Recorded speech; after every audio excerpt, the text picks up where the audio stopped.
still talk when you do that, or Well, do you have to be quiet? I think I can mute us. Okay, good. Do that.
team ban.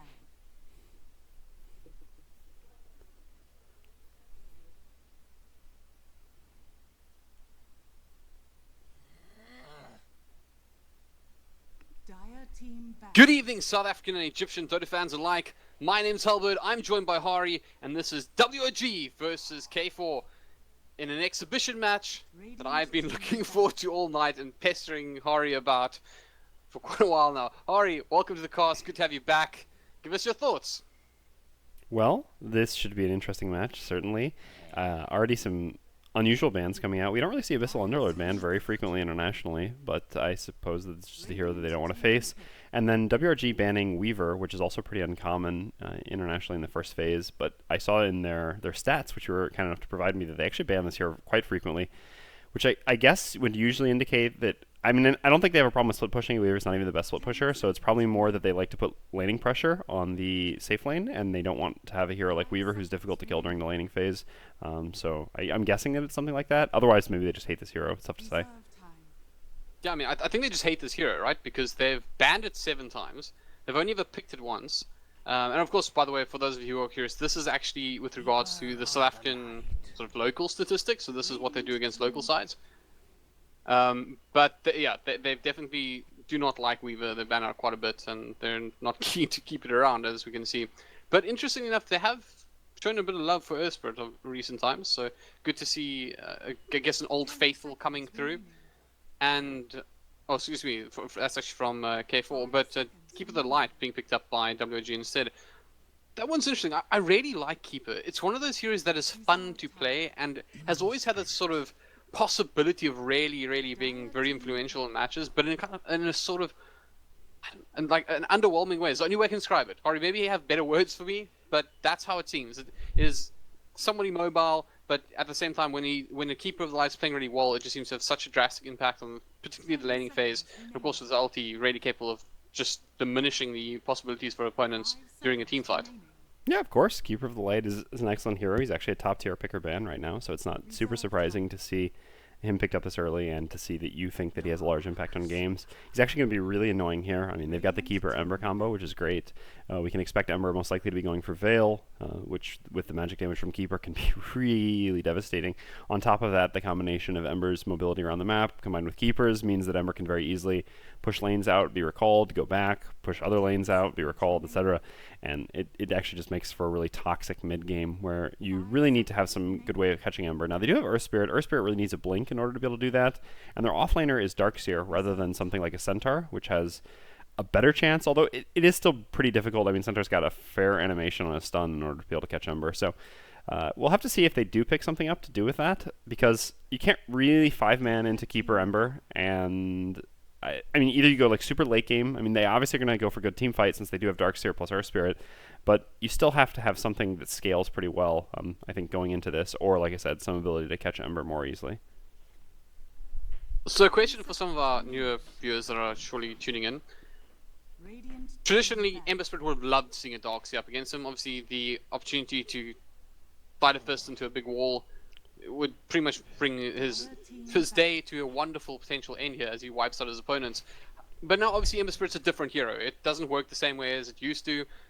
Do you think that has the same effect up against a hero like Darkseer these days, or do you think that's diminished? Well, Ember worked well with Darkseer, not really against, because, I mean, the vacuum would put your allies in, so it's not really you could destroy them with Sleight of Fist. So I'm not quite, unless you're talking about the enemy team vacuums your team and then like kind of clumps up around them, killing them, which I guess could happen, but I think that's a little bit tenuous. So yeah. Well, moving right along, we do see an Ogre Magi. It's just a strong support. So they've got both their supports already on WRG. Ogre doesn't have a lot of synergy with Ember. I mean, obviously Bloodlust is fine, but you'd expect to see something more like a Juggernaut. It's certainly very possible for them to pick up Juggernaut here. Juggernaut could fit into Dog's lineup, but they have nothing that naturally inclines Juggernaut. And I think they might want something else to pair with the Darkseer, whether that's the safe lane carry, mid, or another support. It remains to be seen, though. Well, at the same time, let's spare a thought for our fallen comrades and go through the bans quickly. So Pit Lord, Syllabear, and Weaver and Slaughter ban out in the first phase. Oracle and Shadow Demon followed alongside the big old Shadow Demon, as well as Invoker. I'm pretty sad to see Invoker out, and it's also pretty interesting to see Invoker banned out by WRG. We know the Castaway has been incredible on his Invoker in the past, so it is interesting to see them get rid of it, but once again, they do have the Ember Spirit up, so could see him go onto that instead. But at the moment, it is Dog, otherwise known for, I guess they're known for Dog at the moment, are looking for their final pickup here, or rather the second pickup here in this phase. Do you think there's anything in particular that they really would want to pick up in this early phase here? Oh well, I guess they're going to answer. It's going to be the Disruptor picked up by them.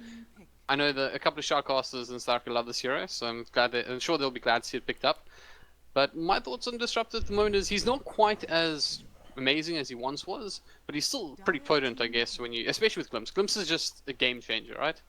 Yeah, although Glimpse is not great here. I mean, obviously Lifestealer is fine against it. Although, Lifestealer and Disruptor have an interesting relationship, because Glimpse is obviously very bad against Lifestealer. At the same time, if you can get down a Static Storm somehow on top of Lifestealer, it's an instant way of preventing him from raging. So that has some interaction at least. But Glimpse is also very bad against Ember, who can actually disjoint the Glimpse, or just come back with Spirits, etc. And obviously Keeper can recall people. So I think obviously the reason for picking the Disruptor here is just the combo with the Dark Seer. Like I said, they really wanted at least one more hero to combo with Vacuum. Now they have Earth Spirit and Disruptor. Especially, you can imagine Disruptor will play position 5 and Earth Spirit will play position 4, which allows Earth Spirit to get a slightly faster blink and makes it pretty easy to set up, the Vacuum blink stun, and then into that we have the Static Storm kinetic field. So now they're a little bit more free to pick up whatever they want with their 2 remaining cores, which is, I guess, the reason why going with Disruptor. But I do tend to agree. I think Disruptor is a mediocre support right now, but the synergy here is obvious, so I can get that they wanted to pick it up. And with that, we go to everyone's favorite pub hero. Going to be Slark. Obviously, something that's given us all nightmares in the pub. Well, maybe not so much you, Hari. I know that you're probably the deliverer of Slark Devastation. But that is also quite an interesting one. I guess it's pretty good with the mobility against a hero like Lifestealer, I guess. But obviously a hero that you want to burst down quite a bit. And I can imagine Ogre Magi, if he gets his hands on him, would be a great way to pretty much ruin Slark's day. It's difficult for Ogre Magi to do anything to Slark, though, because Ogre Magi has such a short range on his stun. I mean, obviously he's going to get the talent that increases his range, and might get an Aether Lens or a 4-staff Blink, etc. With Blink, it's possible, but otherwise it's almost impossible for him to actually get a stun on Slark without Slark being able to Dark back it off. So, no, at this point, they don't really have great lockdown for Slark. I mean, they do have Mana Leak, which is not bad, and they've got a fair amount of AoE damage, which is always good against Slark in the form of the Keeper and the Ember. So the risk Slark has is actually that he can just die to damage rather than being disabled. But still, I mean, the lack of disables at this point makes Slark decent. On top of that, Slark is a good hero to go up against Lifestealer. I mean, typically heroes like Slark and Juggernaut go well against Lifestealer. So yeah, it makes Slark a pretty reasonable pick here. Plus, like you said, it's a popular pub hero, and I don't know anything about this team from Egypt, but I mean, they obviously play on EU ranked and probably have pretty high MMR, so it's reasonable to assume that their carry player has played a fair amount of Slark while climbing through the ranks. Fair enough. Interestingly, I believe, and I do stand potentially under correction here, but these two sides actually met at WSG recently, it seems it was ages ago now. But in that environment, I believe WRG managed to win 1-0, so, or rather, I believe it was BO1 at that stage, but they managed to take their matchup against them, and that's probably going to give them a bit of confidence going into this one. But here's the catch. I get the feeling these two sides that actually scrim a fair amount, since WRG have obviously been progressing very well in the South African circuit. And I imagine that a lot of times they would prefer to try things out against sides that are of a fairly strong caliber, but not South African sides that they may want to use those same strategies against later. So this is probably a side that they've gone toe-to-toe with a couple of times by now. It'll be interesting to see who is the favored side in an environment like this, where, although I guess the only thing we're really playing for here is pride. At the moment, this is as good as SA versus Egypt for me. So I definitely do think these two sides will both definitely want to win, and definitely put on a big performance here. But as we're going to the last picks, it is Juggernaut. You mentioned it was certainly something on the cards for the side of Dog or K4, and now WG have a chance to respond. Any final thoughts, Hari? What do you think that the final pickup here for WG should be?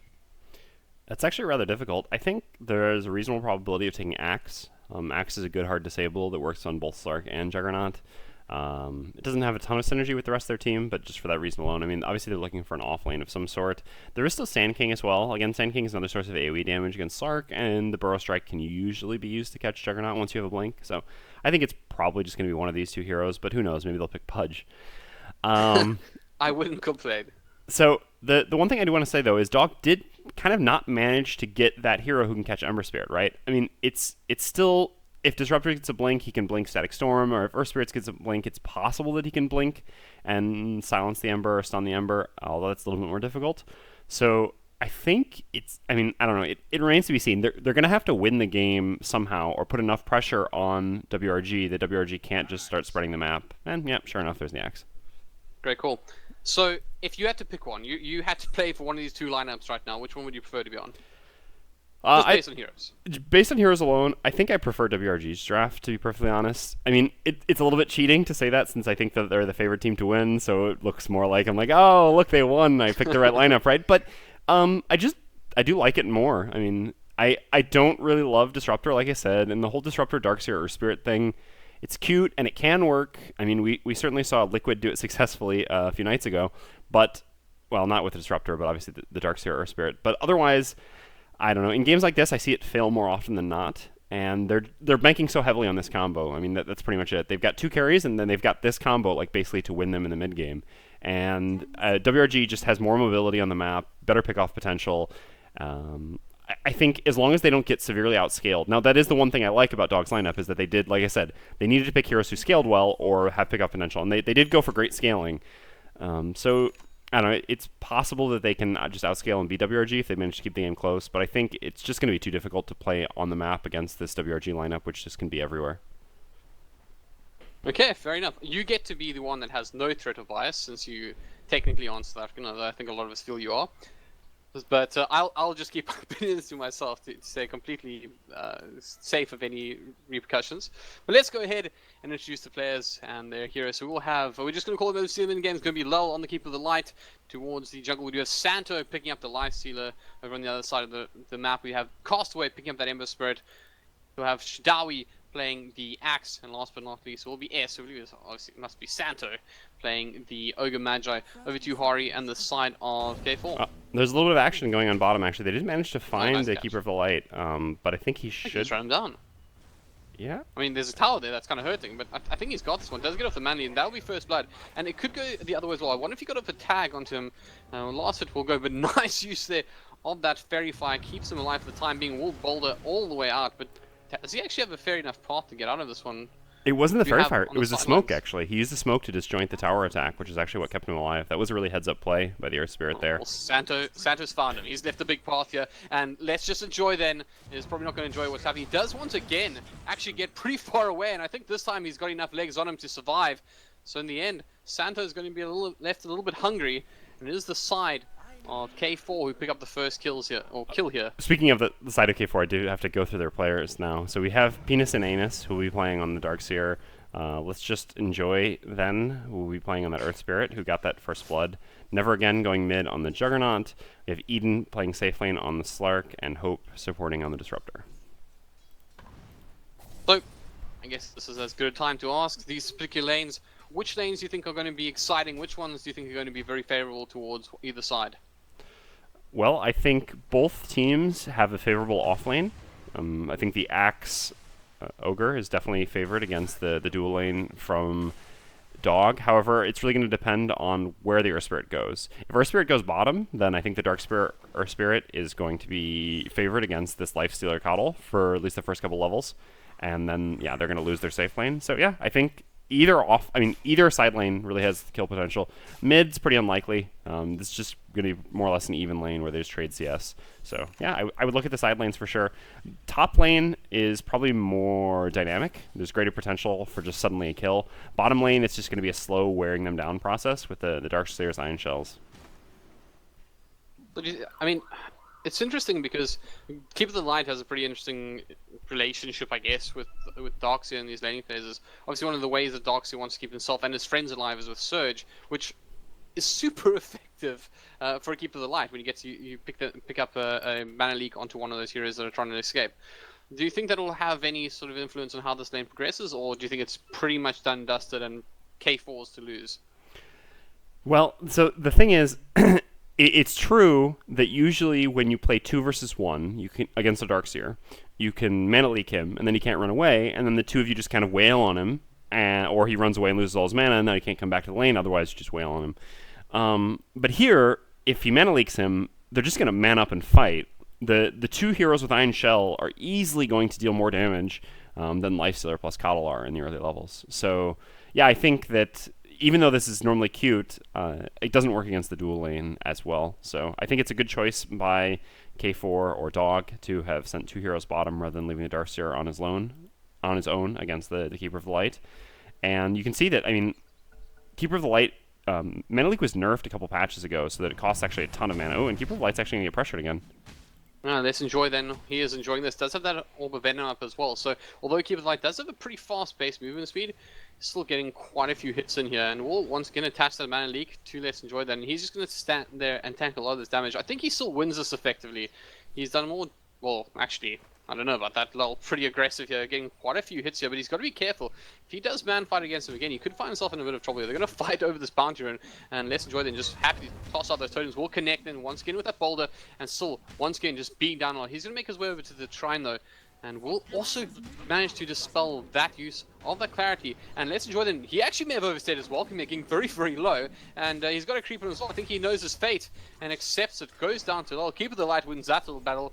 Ori, you cannot be impressed right now. Yeah, I am not impressed. That's true. The thing is, it was kind of a reasonable decision for the Earth Spirit to go try to force the Shrine. The problem is he just hesitated and took one free hit. If he had just gone and immediately forced out the Shrine use, then it actually would have been fine. He would have been able to get away with just like 1 hit of life left. But because he actually hesitated, he took the 1 extra hit, and that ended up being enough to kill him, and changed what would have been a pretty good exchange for him into a pretty rough one. And so now he's rotating, which again is going to kind of free them up to be 2 versus 1 against the Darkseer. So this actually is really costly for Dog here. And perhaps Cute will come and play. Do you have the Soul Ring up already on the Darkseer? So he does have quite a nice availability to just double spam these Iron Shells. Although... double damage, Keeper of the Light. It's never looked more terrifying than this. We'll also get off the Mana Leak. Boulder comes through though from Let's Enjoy. Didn't connect with it, but he does now get the support of that Iron Shell and just running down Lull in the bottom lane here. There's no way out for him. 1 more hit required. Not going to matter. He's going to use an Iron Shell instead, and that'll be another kill going the way of the Earth Spirit. So at the moment, it just feels like those two are playing Dota against one another in the most aggressive possible manner, and the rest of the map seem pretty satisfied with just trading farm. Yeah, well, I mean, top, you still got a lot of harassment going out both ways. You can see that the Slark has really been shut down in the laning phase. There's only 12 CS, so like I said, losing this lane against the Axe, who's having a really great time, he's actually highest CS in the game. This is pretty difficult because Slark is not the sort of hero who plays well from behind. He's a bit of a snowball carry and needs to have a pretty good early game. We'll have to see if he ends up going for that Iron Talon to be able to jungle a little bit more effectively, or if he forgoes that and just trying to get the Shadow Blade up as quickly as possible. Regardless, though, I think that's in the bot lane. They're going to go at him again. He rages up immediately, though, trying to beat down Let's Enjoy them, but he realizes he's in a little bit of trouble here, trying to duke around. Does get stunned up by the boulder all the same, and Santa will fall. A lot of damage, though, done to Let's Just Enjoy them, trying to get that aggro off him.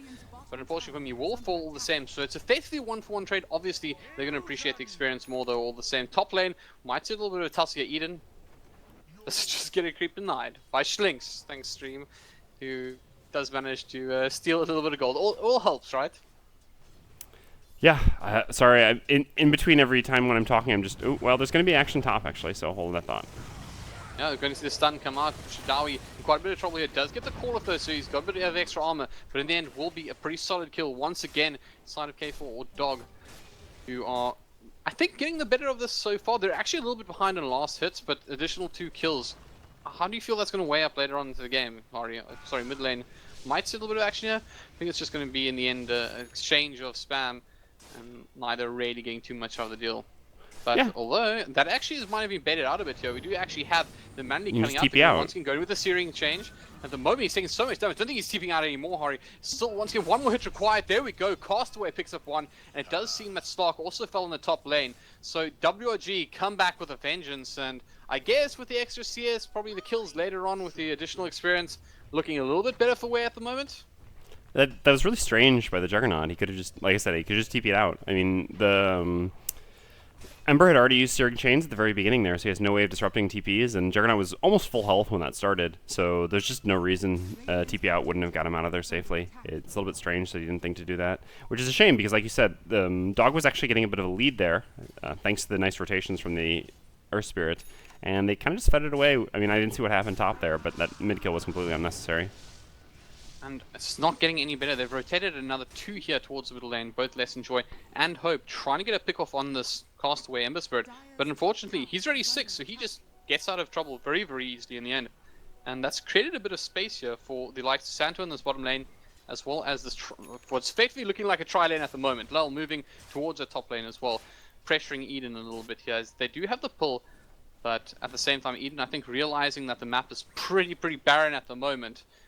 Towards bottom lane, Hope does manage to pick up Santo though. He'll rage out immediately, tries to get out of dodge, and will do so just fine. I should say, nice catch, Hari. Eden taking a bit of a pounding here. Does manage to leap all the way off over the tree line. Nice work for him to avoid what could have ended up as a messy affair. In the end, I guess both carries being pressured, neither really being brought down towards middle lane. Then we do have rotation. Let's enjoy. Then can he make something happen here? He is visible, going to boulder through immediately. Cast away, does get caught out, but tosses out the rock as well. Silence also connects quite nicely, so never again could finish off the job. If Fairy Fire goes through, and he's going to commit the Omni Slash. Nice pick up there, but Santo, he wants some revenge. Does manage to pick up the Ogre. Wonderful support. Doesn't really matter too much, but never again able to walk out of this one. Hope managed to get down that connect field and get out of dodge. I really want to say Doog every time now based on this team's name, but I will try not to. I'll try to behave. Fair enough. Yeah, that was great for Never Again. He had a regen rune as well, so not only was he able to get that kill, but then was able to come back up to full and get right back into the lane CSing. So yeah, a bit of a bright spot there. A little bit careless from Castaway, allowing himself to drop below required mana to be able to spirit out. So yeah, didn't see exactly what he did beforehand. Also, another unusual thing to see from Castaway is that he's actually gone for treads. Oh, action mid. We do have that placement coming out. Santo will actually enrage once more. He starts his attention onto Lesson Joy. He also took a couple of tower hits there. Wants to get out of trouble. Will actually toss out the ball once more to survive. There's a glimpse coming through, a nice crit. It was skill, not luck, as Never Again picks up another one there. So once again, 5-6. This game is going back and forth at the moment. I think once again showing how equally skilled these two sides are. It does feel though that the easier mistakes to pick off have definitely been on the side of K4 so far. Would you agree with that statement, Hari, or do you feel that the side of WRG is just as much to blame? No, I think that's pretty fair. I think so far K4 have given away easier kills and have had to work more for their kills, and I think that's not super promising, because I mean, if you continue that trend in the mid game, you're more likely to kind of throw the game at when it matters more. But these small timers get longer, right? Yeah. Another thing that's a little bit scary for Dog at this point is that Axe is exceptionally farmed, right? So he's got a Vanguard 1k gold, so he's going to have Vanguard Blink Dagger pretty soon here. Bottom lane, Castaway, caught out here. They're only getting quite a bit of disable. Vacuum also comes in. They want to bring him down, but he does manage to get out of trouble with that Remnant. So in the end, Castaway survives another one. It is quite an expensive little tussle though. He's going to have to go all the way back to base here pretty early on, as he would have been under quite a bit of pressure for the last couple of minutes actually. When he gets brought down mid, tries to rotate to the bottom lane, once again forced out. Do you think Dog may be focusing him a bit, or just coincidental? I think it's just coincidental. He's just looking for the easy kills. I mean, if you took a look at the map vision, the Dire have no wards up whatsoever, so it would have been difficult for them to really see anyone other than the lanes, and mid is the most difficult lane to gank. Ember was a little bit further up bottom, so it was just a target of opportunity. However, didn't quite pay off. Let's see, WRG might get a kill. No, Slark quick enough to bounce out of there. Unfortunately, still have vision on him, so he's not actually getting the the Shadow Dance region. Things are coming out like crazy. Lol, he wants to get in there as well. Eden does move into the Roche, but we'll have leap up available in 8 seconds, but it might not be soon enough. We'll go for the dog pack, get stunned out, and it's just not quite the right time. But Castaway commits 3 remnants on top of him, picks up a nice one, evens things up here once again at assuming the 10-minute mark, 6-6. And let's take a look if we get the chance, see how it's all reflecting. At the moment, the net worth is in favor by about 1,000 to WRG, and experience also sitting at about 1,000. So WRG have got themselves a small lead at the 10-minute mark, but certainly nothing that's insurmountable. But I do think we're up for a little tussle here, as Never Again, and let's just enjoy. They're hiding out. The ball's going to be commit, goes through, goes on to Castaway, does get silenced out to Dowie in the middle there. We're going to get a TP in from Eden as well. Call's pretty solid as well. Nice losing the Illuminate coming through from the Keeper of the Light now, and Eden gets mech'd up. At the moment is Shadawi on the back foot, should be brought down. One little crit will do it as WRG on the back foot here. It's going to be Schlings, who's also the next victim. He falls well. It's 3-4 just the Disruptor for the time being. Santo will TP into the fray, but really there's not a huge amount that they can gain from this. Keep the Light will try to keep this push from continuing, but in the end I think that the side of K4 will be very happy with what they got in exchange for that tower.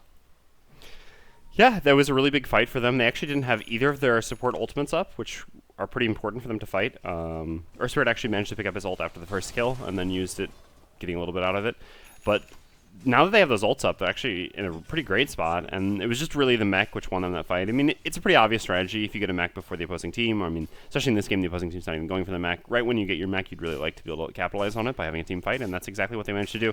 It's actually, maybe you could say, a little bit of a poor decision there from WRG to actually be pushing a tower like that into the mech. It's possible that they hadn't seen it, but you kind of have to anticipate it by a certain point. I mean, you know that the Darkseer had a really easy laning phase. He did go for Arcane Boots, which can delay it a little bit, but I think you still want to be looking out for that.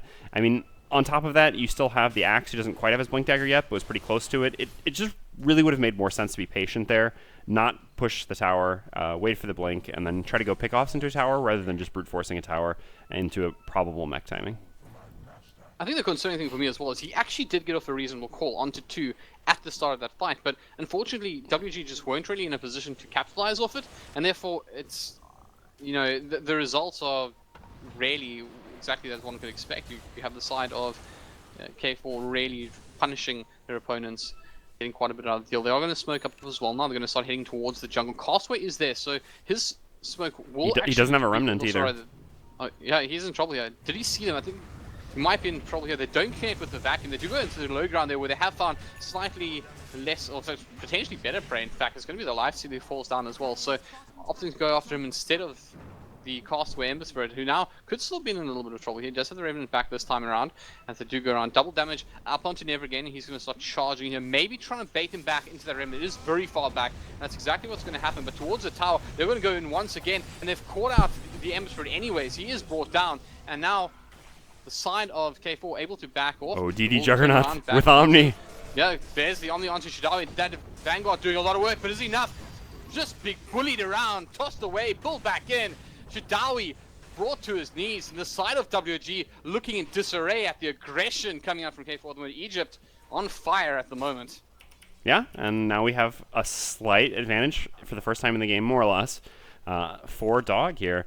And WRG reeling a little bit. I mean, they got the Blink Dagger on the Axe. He again got a call onto 2, but it was just a little bit too late. That was a really clever bait there, setting up that Ember Spirit back into this team which is waiting for him. And you have to say that the MVP so far... Again, potentially? What'd you say? I mean, if they catch him out again, that is huge, right? Because he's been under so much pressure. If you think about it, he was pushed off his lane a couple of times. He went bottom lane. They caught him out there. They caught him out in the jungle now, and he's pushed forward. We're only 40 minutes into this game, and these are a lot of rotations. I remember chatting to Castaway, and he actually mentioned that mid lane was the new place of the new home of tri-lanes. It happens all the time and whatnot. But at the moment, we're sitting here with Ember Spirit, who's actually fairly low down on the graph, and this is obviously a key player for the side of WG. When he performs well, teams fall apart. When he's playing from behind, definitely a lot more pressure on the other side to pick that up.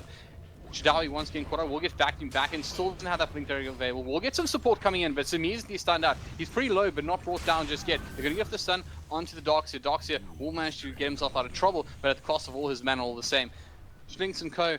Pretty expensive defense there, as they've TP'd in a lot of people. They've spent quite a bit of time here, and you can see by just the way that the Egyptians are playing at the moment, they're having a much better time of the map, being very aggressive. We see the 2 wards deep inside the territory. In fact, it's 3 wards deep inside the territory of WRG, and that just shows exactly how aggressive they want to play right now. Hari, if you're WRG, you're starting to feel this pressure, surely. Where do you go to from here? Well, before that, I just wanted to say finish the thought I had before, which was you have to say that at this point the Earth Spirit is the MVP for Dog in this early game. I mean, it makes sense why they picked it first. There are some people who just play Earth Spirit really well. Like, I mean, Jarek is obviously the pro example. And the Earth Spirit has 100% been the difference maker so far. And you even saw it just in that little fight there. What a really nice play. You know, he waited to use the stun on to Chidoe until the TP comes in and places the stun perfectly so that not only hits Chidoe, who they're going for, but also the Ogre who TP's in. In the end, they don't get the kill. Top lane, they do actually engage here onto Eden. He's taking quite a bit of damage with that infested Next Bomb. But Eden manages just to ulti away, and he'll be fine in the end. Even got a healing ward up, so he's going to be A-okay and ready to farm once more. And that blink has now been revealed. Bottom lane, Darks here is actually potentially a little trouble here, because that once vulnerable Keeper of the Light now has a Shidari with him. However, Shidari does in fact not get quite the vision he's looking for. So Darks here at the moment being hunted, but I think he's okay. Will he get spotted by Keeper of the Light? No, it doesn't look like it's going to be it. Sorry, Hari, back to you and your thoughts. Right, well, I finished what I wanted to say about him, but as far as what WRG can do, I mean, the obvious answer is just try to use their mobility to get pickoffs around the map. Don't fight into 4 or 5 enemy heroes, and it's pretty clear that they're doing exactly that. They have the Keeper of the Light ferrying Axe around, trying to look for a call, meanwhile pushing back creep waves. The good news for them is the Keeper of Light actually has a ton of farm. The bad news, of course, is that their cores don't have much. I mean, obviously Axe is a fair amount, all things considered. Oh, top. Well, they will pick up Keeper of the Light pretty easily, but will they get away with it? Castaway comes in as a very good steering change. Going to catch out the Ember Spirit. He gets dunked as well. Never again in trouble. He's brought down as well. It's 3 for just the Keeper of the Light. And if you ever want to respond in a big way, well, I think that's pretty much as good as it's going to get. WRG, well, they're responding kind to some aggression that the K4 lineup has been placing on them with a little bit of a taste of their own medicine. Yeah, it was just too far of a dive for Dog there, or K4. The big mistake for them, of course, isn't necessarily the dive. It's either you can dive, but you have to have Darkseer with you because he's got the mech, or you don't dive. The fact that they took this sort of a fight without the Darkseer, without their mech this early in the game, I mean, the reason you have your highest net worth hero in the Darkseer is to be able to do fights like this. But if you do fights without him, you know, obviously it goes pretty poorly. So definitely gives WRG an opening back into the game. Like I said, the worrisome thing is the low farm on the cores for WRG, but you can see them shooting right up there after that, especially the Lifestealer who got multiple kills there. Now, already has Deso Armlet and working his way to the Echo Saber, so he's pretty huge. Ember, not so much. He's actually going for a Lincoln's. This is something I wanted to talk about earlier. I haven't seen this build on an Ember in quite some time. I think the last person who really did this frequently was actually Shadow, or... yeah, I think it was actually when Shadow... Oh, man, they're going to catch out Eden as well. Going to get out that Illuminate as well. He's taking a lot of damage. Can they finish the job? Yes, they can. And it's all thanks to the little shooter creep on the back lines. That shooter did a lot of work now. Possibly an MVP for WG at the end of this matchup, because that last hit into the last little spin there, well, I guess Shadawi's smiling all the way to the bank on that one. Yeah, I think he probably was dead anyway. I don't think there was a way for him to get out there because of their positioning in the tree line. But it is possible he would have gotten away. So obviously, it's much nicer to just get the kill outright, and so they did. But yeah, going back to the Ember, I'm going to believe that they were going to get away. That he was going to get away, just to apply all the claim to that one little shooter creep doing work in the backlines. They're just treating off that last spin. Or you can keep with the realistic stuff. Yeah. So it's just that the Ember, I don't know what exactly the Lincoln's is for in this game. I guess is my biggest point. Like I said, it's not too difficult as Ember to actually basically cancel Glimpse. So it can't really be for Glimpse. And there's not really anything else that's single target. I mean, I guess if they use Glimpse and Static Storm, it can sometimes be difficult to disjoint it if it's kind of perfectly executed. But I imagine that's pretty difficult to do. Well, Eden's going to get a kill on one single target to the hole. He's just getting absolutely eaten here by that Slark. But he does get some support coming out from Shadawi. He might actually regret this, but he's doing a world of damage. In fact, maybe he gets away with this one. He has no support, though. Does connect with a Blade Miller, and well, I guess that's that. Actually, Dark Pack comes off, finishes him off, and in the end, what could have just been a support ends up being a tasty core as well. Something that I think Shadari will regret, but he actually got pretty close to doing enough damage. Maybe with a couple of extra spins, they could have got off that Cutting Blade and could have looked very, very different. But in the end, 2-for-1 special for the side of K4 or Doug, as Eden now once again starts stalking new prey. This time around, it's Castaway in the jungle. He does commit to that Shadow Blade. Don't really think he's got the capability to bring him down by himself, but looks like he might be interested. Might be interested in stealing the boundary, and we'll go the way of Castaway as the stalk continues for the time being. Possibly hoping that he goes for a particular fight. Does actually connect with that leap. Immediate Flame Remnant comes out from Castaway, avoiding most of the damage, but he does have support on the sidelines. Fortunately for them, also a little bit too late into that engagement to be able to really provide any support, but a line has been drawn out, and it's right on top of the path that the Egyptians are following at the moment as they move towards the middle lane here. Ember Spirit, as you mentioned before, possibly MVP so far in this game. will actually get caught out on the high ground with that stun coming out from the Ogre Magi. He also gets caught out by that Man League, trying to move away. Does try to get support from Darks here. You could potentially do some work here. What a great blinding light. Pushes up the Earth Spirit onto the high ground, but they're committing a huge amount of time from Santos says, fuck at that. He picks up one in the side, and it's going to be to the way of WRG. And it's now the Egyptians back off as the South Africans this time around get a little bit of money in their coffers. And once again, I guess this game just keeps going back and forth. Yes, it does. Again, Dog kind of just giving away the easier mistakes, like you talked about earlier. It just seems like it's so far been easier for WRG to get the kills than Dog. Almost every time that Dog have been getting big kills, it's been off of really nice plays from the Earth Spirit, whereas WRG just kind of gifted some kills, which is, like you said earlier, something where you're a little bit worried about going to the mid game, because these free kills are going to get a little bit more and more costly, and we can see that effect in the gold graph. I mean, now those 2 kills that they give up has, basically changes the gold graph as much as it's been changed the entire game, whereas earlier it gives away a lot less. So, yeah, can be worrisome, but at the same time, they're still farming on their 2 carries. Speaking of farming, we actually see that Slark went for a rather unusual talent build, going the 10% lifesteal over the 15 damage. This is pretty uncommon, but it's kind of a catch-up mechanic. Usually if you're having a decent game, obviously you're just going to go into a fast Shadow Blade, and the damage is going to be a bit better. Beautifully, in fact, onto the lights. So they're going to keep with the Omni Slash, but there's a lot of creeps backing him up at the moment. He actually turns attention to this as he joined in. Does manage to finish himself. Does he want more? He's going to start beating up on Never Again, but immediately the Mant comes out, and we're going to see that Life Stealer is moving away, and Carty, the Siege Creep. Looks like he wants a piece of it. He's charging off the Hope for the time being. That is an angry catapult, friend, and you want to be nowhere near it for the time being. And now on the sidelines, Eden, he's also pretty much involved, and this catapult's still going. In fact, Hope, he's getting caught out to 1 hit, 2 hits, 3 hits. That's going to be enough for Santo. He's got to start TPing away. Is he out? Is he out? Yes, he is. That's about as cheeky as it's going to get. And, you know, pretty ballsy stuff for just a support. Yeah, at the same time, he knows that they really don't have the potential to kill him in that situation, since he knows the Earth Spirit's dead. This team was kind of nearby, so yeah, it was. It's this sort of play that we would expect to see from WRG, and I liked it. It made me smile. So the big thing is, let's see what's gonna happen in mid. Now, just posturing beyond the tower here.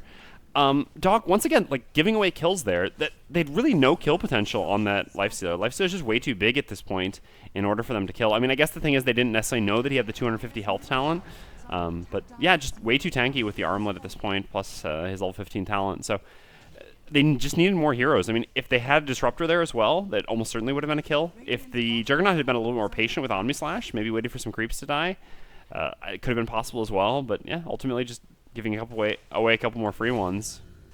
Speaking of, bottom, Slark too far forward. That's actually a big one. Yeah. And that is a big pickle. That's Shadawi by himself, and he just did his team a world of good. Top laner, the pingers are coming out, and it's another big ticket as well. It's Never Again, and Carcer will start moving charge. He immediately goes into that Blade Fury, but he hasn't actually TP'd away. He had He's TP sticking cooldown. this one out, and this could end up tragically poor for him. He does get stunned out as well with that Man Style active. Luminate comes through. That healing ward, although well placed, isn't enough to save him. A little bit curious in the end. Towards the back, though, they're going to catch out the Disruptor with that call as well. As Shadari once more, the roll comes through. It's a pretty long one as well. He's going to start TPing out on the sidelines. Can they get more out of it? The call's not available. No range available on the Ogre Magi in the end, so that's going to be the end of that little tussle. But does go 3-0, probably a tier 2 tower as well. Possibly even more if they want to put a little bit of pressure elsewhere on the map. But the most they're going to get out of this is Darkseer getting a tier 1 tower towards the mid lane. Not a great passage of play at all for the Egyptians. Yeah, like I said, the problem for the Juggernaut was actually he had TP cooldown when he started to spin. He probably should have been a little more patient with the spin. I think he thought that he had his TP up, went for the spin TP, and then realized he had like 2 seconds left on the TP.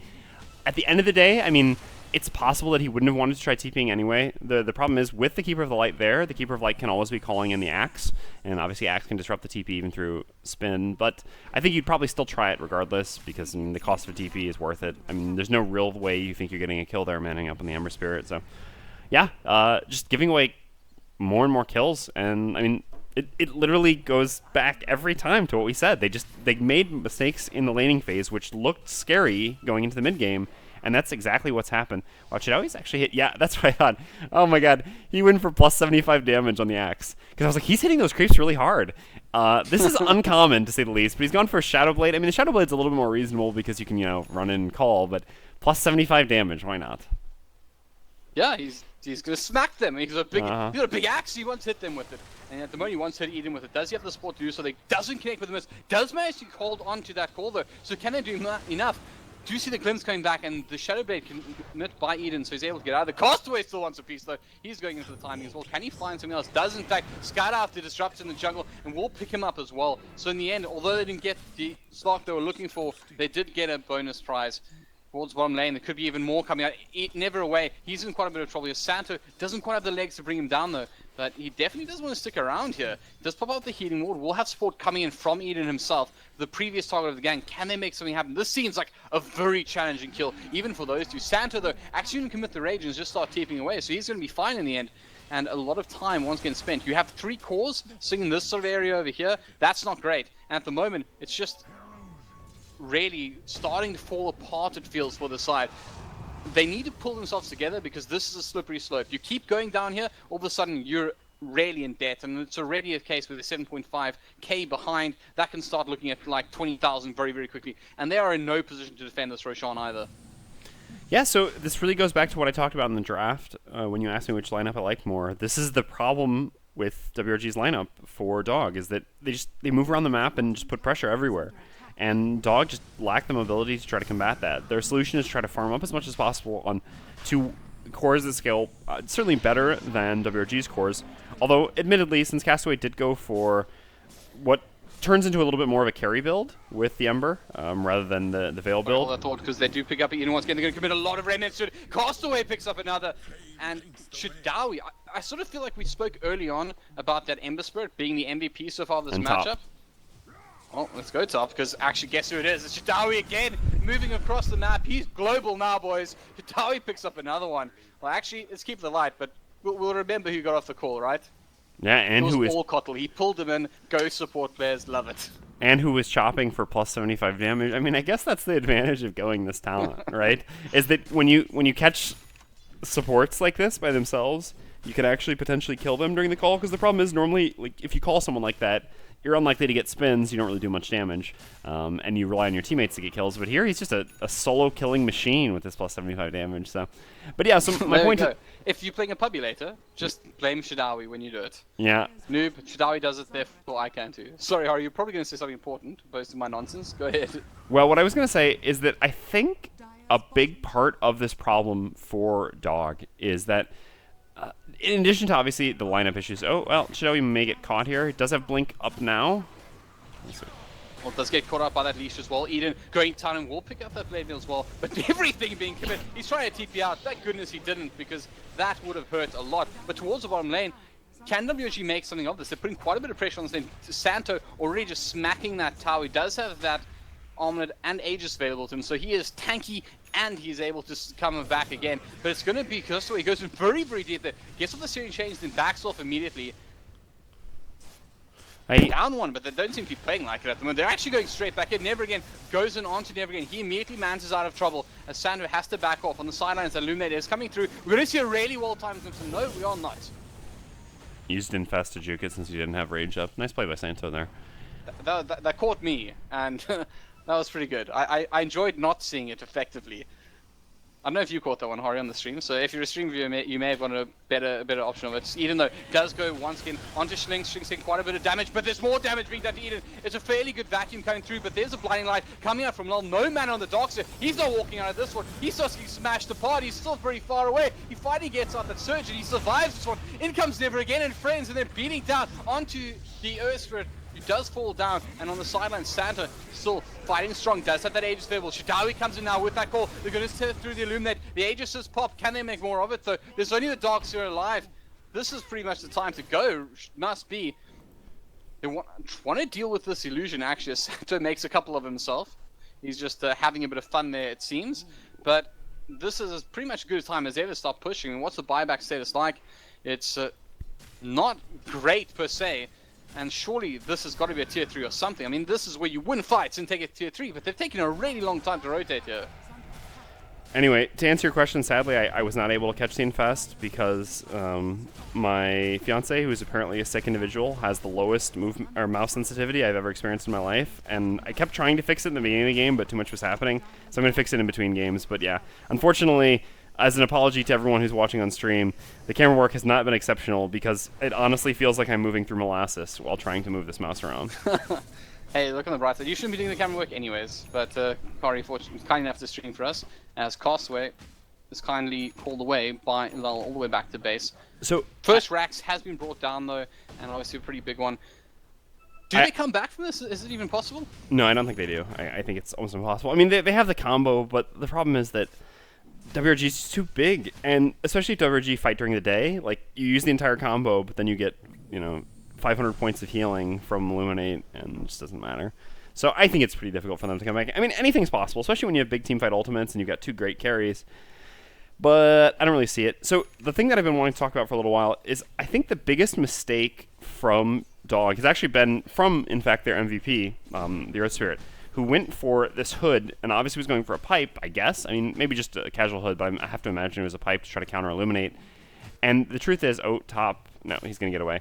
So if he'd gone for Blink Dagger instead of this, I think they would have been in a much better spot. The problem is, like I said, they lacked mobility, and this item, it didn't help their mobility at all. If he'd had a Blink Dagger to be able to catch heroes, it's possible they could have actually continued to put pressure, but instead going for this, he's just not really had the same impact he had early on, because obviously it becomes a lot more difficult to get kills as Earth Spirit as you get out of the laning phase. And, well, they're going to push bottom again? No, they're just looking for a kill, I guess. There's nothing left here. No. I think it's pretty interesting that they're being so many people committing so much bottom lands. They do already have the Drax, but they're going to stun out Shadari here. I don't think they want a piece of this move, man. He's not exactly the skill. Will Shadow Blade away, but towards the Shrine as well. That is a lot of damage very quickly coming out to the Darks here, and they will pick him up pretty much for free. That is a big one. Does not have buyback available, so this is once again a great opportunity for the side of WG Push. They may not know that this is the case, but you spoke about how important the team fight mechanics were. What is it that's putting the team fight together? Well, it's that Darkseer, and he's on the deck for 38 seconds, and this could be another Rax swing the way of WRG. Can K4 pull this together? Can Doog survive a little bit longer? Will WG siege his high ground successfully? And right now it's looking pretty good. They're doing a lot of damage here. We'll toss that bowler towards the sidelines, where in fact it's going on. Chadawi, what are you doing there? He's just smashing everyone. They're going to drop the healing wall. Chadawi takes a lot of damage. Will fall down, but now Castaway in the fray as well. Eden going to turn his attention to that Ogre Magi back towards the Rax, though. We do have Never Again. He's getting very, very low. Can Santa finish the job? He wants a Castaway gets it. He's going to pick that one up. K4 falling apart here. Eden now. He's trying to back off, get stunned up, does get the Shadow Blade up, but can he survive it? He's trying to move away, trying to fly, and suddenly gets caught up by the series chase. He's brought down WRG on fire. Therefore, call the GG, and in the end, that's going to be enough for WRG to pick up this first game. And enough for me to be quiet a little bit and let Hari give you what you really want and chat a little bit about how it all fell apart here. Last thoughts before we go into game 2. I mean, we've really gone over it before. Dog just... They played too sloppy in order to be able to compete against a lineup like WRG's. I mean, they did really well in the laning phase, like I said. Earth Spirit really carried them through it, but afterwards their cores just gave up kill after kill. And it's like I said, it's really difficult to play against this Coddle lineup. If I had to guess, I would say it's pretty likely you're going to see a Coddle ban in game number 2. And yeah, well played by WRG, and well played for getting a 2-minute break, because now I can finally fix this god-awful mouse. And I can give my voice a bit of a rest. Guys, thank you for tuning this game on. Do not go anywhere. There's still more action to go. And it's going to be really, really good. Because I don't know about... Maybe it's just me. But I love that game. And I can't wait for game 2. Stick around. We'll see you soon. Cheers and goodbye.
always are gone. Euphoria at the bottom line, I lie afraid. Are we in the same place? Falling.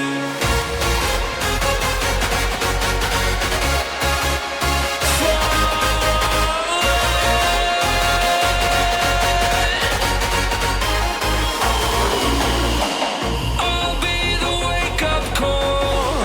I'll be the siren. It's nothing personal, but don't try to fight it.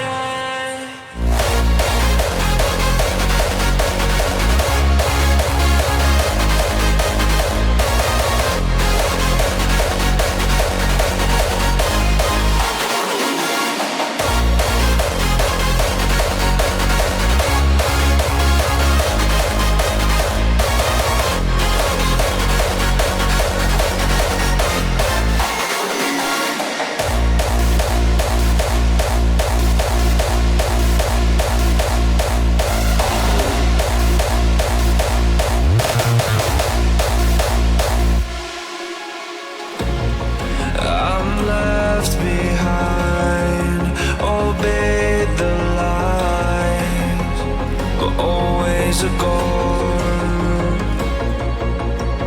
Euphoria at the bottom line, I lie afraid. Are we in the same place? Falling.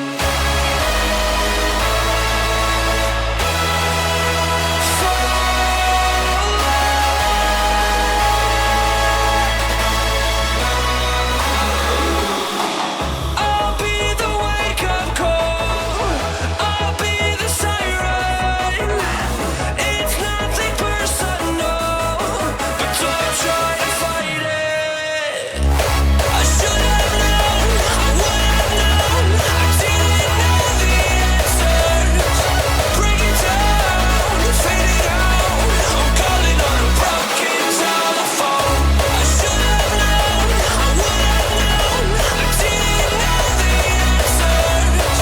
Break it down, fade it out. I'm calling on a broken telephone.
Radiant team back. Dire team. Good evening, ladies and gentlemen, and welcome back for Game 2 between WRG versus what is currently read as Paradox. Before that it was Dog, but we know them as K4, or known for. And I guess right now they're known for having very many different names. My name's Halberd, and I'm joined by the best in the business, Hari. Hari, welcome back to the cast. Give us a little bit of a reflection of the first game for those who may have missed it. Well, I think that Dog, Paradox, K4 got a bit outdrafted and then just made too many mistakes. And WRG really using the coddler very well, which is why I got banned. But sorry, this is what I really want to talk about. I was like, Lone Druid first pick. Why? Why give this up? I don't get it. Why ban the Abyssal Underlord? Ban Coddle Lone Druid here with second pick. Like, I knew that they would ban Coddle this game after that first game where they got destroyed by it. And I mean, kudos to WRG for playing the Coddle really well. So just ban Coddle Lone Druid. Easy. I mean, what do you think you're more likely to get beat by? The Underlord or the Lone Druid? Come on. This is a pretty obvious choice. Like, one of these heroes is the first pick right now, and the other of these heroes is a hero that's not even commonly picked. I mean, it certainly can be a strong hero, but no way. This is just not comparable. Take the Lone Druid out of there. But, I mean, in my opinion, this game's already over. Well, that is some tough criticism, but the unfortunate truth is, because I'm hoping for game 3, you're more often right than wrong, Hari. But I do think that this is just effectively a hashtag do it for Dayan moment, because we both know a fantastic Lone Druid player who I hope is watching, who would probably enjoy this pickup all the same. But Paradox will respond with the Darkseer and the Warlock first up here. I'm a big fan of Warlock, right? I felt the Warlock has been underappreciated for a really long time, but now we are seeing a little bit more of him. Hari, perhaps you can give us a little bit of a reflection or a little bit of insight as to why that is. Oh no, and it's Batrider. Well, Warlock. The thing that, I mean, Warlock is just like the conversation I was having with you about Pudge and numerous other heroes. I mean, it's just a hero that's been buffed so many times that eventually it's going to be good enough. I mean, the problem that Warlock has always had, well, it's kind of twofold. One, he's not great during the laning phase.